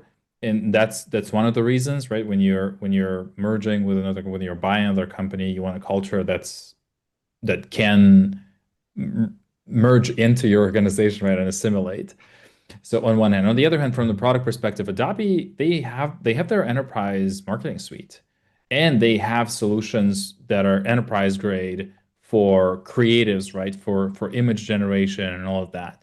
I think if they truly go and combine their platforms and leverage the fact that both SEMrush had over the last probably 3 to 5 years, they have elevated their upmarket game so much. They are really focused on the enterprise grade customers, same as Adobe, it seems to me, at least in this segment. I think there it's like a match made in heaven. Adobe is already a lot of doors open into a lot of bigger organizations, and for them to join forces with SEMrush makes a lot of sense. So Okay. I'm thinking about this as primarily an enterprise play, to be honest, because SEMrush overall has been like driving people away over the years because they would just zero in on like super large customers in an effort to improve their revenue retention, from what I can tell. And so us, on the other hand, we focus on the mid-sized businesses and the workflows that they care about, and because of that the packaging that we offer is also tailored towards these customers, meaning that the way you track keywords, the number of keywords that you have, is very different. I think in terms of the solution itself, SEMrush's AI efforts are just focused on like a giant research database where you have very little control. In SE ranking, we give you a ton of control over what you can do. We're building a product for professionals, which is kind of an Achilles heel at the same time too, meaning that we give you a lot of power, but this means that it comes with some of the complexity in how you can set things up. We also have the same huge database of prompts that we track every day and every month. But then we give you a lot of control to decide which ones you want to track more frequently, where you want to analyze sources more deeply, and all of that. So that's, I think, is the primary winning factor right now when AI search solutions between SEMrush and SE ranking, where we just give you far more control over what you can do. Okay, awesome. And then I just quickly want to point out a critical comment from one of our audience members at 26, which the seminar actually taught applicable processes instead of just repeating buzzwords and concepts. This is the first time that we're doing this online summit. It doesn't mean that I agree or disagree with this comment. Please put in the comments like what can we improve, right? What are other topics that interest you? Do we need to change the formats? I'm more looking for like feedback that we can implement next time. But thank you for that comment. So then another question from at Nancy Vila. Unfortunately, I was told only a handful of companies who have the infrastructure processing power will be the winner. What's your take in general? Right now, I think none of these AI tools or large language models besides Google are actually making money. Like, what's your prediction in terms of, who's going to be here in a year from now? Also, when are we going to reach AGI and what is going to happen then? Again, another loaded question for you, Mike. Yeah, this is a hugely speculative one. Um, I mean, going back to even Lorelite, even within AI search solutions that are working on top of that, building those solutions requires a lot of investment. That's why we've seen like Lorelite, for example, shut down. And look at the likes of other bigger players. They need continuous infusion of a ton of money, dozens of millions of dollars to be able to build the infrastructure that will actually satisfy the need of the customer. When it comes to the likes of ChatGPT that is not making any money at this point, or rather is not profitable and is actually in the red, when you look at their strategy, it seems that on one hand, they're going to now that they have this huge user base, they're more and more trying to monetize this. They're trying to make the future models cheaper, like going from ChatGPT 4 to ChatGPT 5. It seems like they were focusing more on cutting down the cost. And at least from the speculation online, it seems like it, which doesn't mean that it made the model worse, but it was the focus, made it more efficient. And it seems like that's one of their big focuses on cutting down the investment and the running costs. On the other hand, they go heavily into the monetization. They're adding shopping features right now, like crazy, and partner with Shopify. Yeah. And whenever you search for any kind of product, they're trying to convert you right there so that you buy the product within the interface where they're probably going to get a commission. Recently, we've all seen not just the rumors, but the parts of code in the app that are showing the fact that they are going to launch ads very soon. Reportedly, they've pushed it back a bit to improve the quality of the solution that they have at the moment. But most likely in Q1, we're going to see the beta of ads in ChatGPT. So I'm sure that ChatGPT, or OpenAI rather, will find a way to make their solution profitable, especially given the fact that they have added an arm, or a department rather, that focuses, or even an entire company, I think they have a CEO of apps, right? Where they focus on the vertical solutions. And I'm thinking that they will be able to eat a lot of lunch of smaller SaaS businesses where they embed solutions right into the chats for cheaper, probably. Yeah. Then, Daniel, I wrangled you back into this conversation. I know personally, I think we've been, I don't know if struggling is the right word, but reporting has gotten more challenging for agencies in general, right? It used to be so easy, like 5 years ago, right? Google, that was it. Now people, as you showed, Mike, they want to know how they show up in AI overviews. Now AI mode is the next thing. Like all these different platforms, Reddit is critically important for many platforms. Daniel, can you uh, give us an update on how important is reporting for agencies like ours? And I personally, I think there's a small fraction of clients that actually pay attention to reporting, right? But then you really have to provide meaningful information. Like how do we do reporting? How do we address reporting? Yeah, I mean, reporting is a nut that's ongoing, trying to crack it. It's a and the reason for that is because again, like my presentation changes, things are changing so much, right? I think it's easy to overwhelm with a lot of information. That's part number one. So one of our big challenges is to say, how do we get all of this information and condense it into a one-page summary that will give people the information that they need? That's the first part, right? That I always have kind of a challenge to. The second part is, as SEO agencies, it was very easy for us to really kind of track KPIs and metrics that mattered, right? Impressions and clicks and conversions. Now with this new landscape, everything's changing, right? Um, Zero clicks is a concept. Impressions are going up, clicks are going down. So it's really, really important for us as agencies to really re-educate customers on what they should be looking at, right? Because a lot of our old clients, they hired an SEO agency to do SEO and they're still looking at the SEO metrics. But the real important aspect to look at is, in terms of this GEO world, how are we really kind of gaining footprint in this new AI landscape?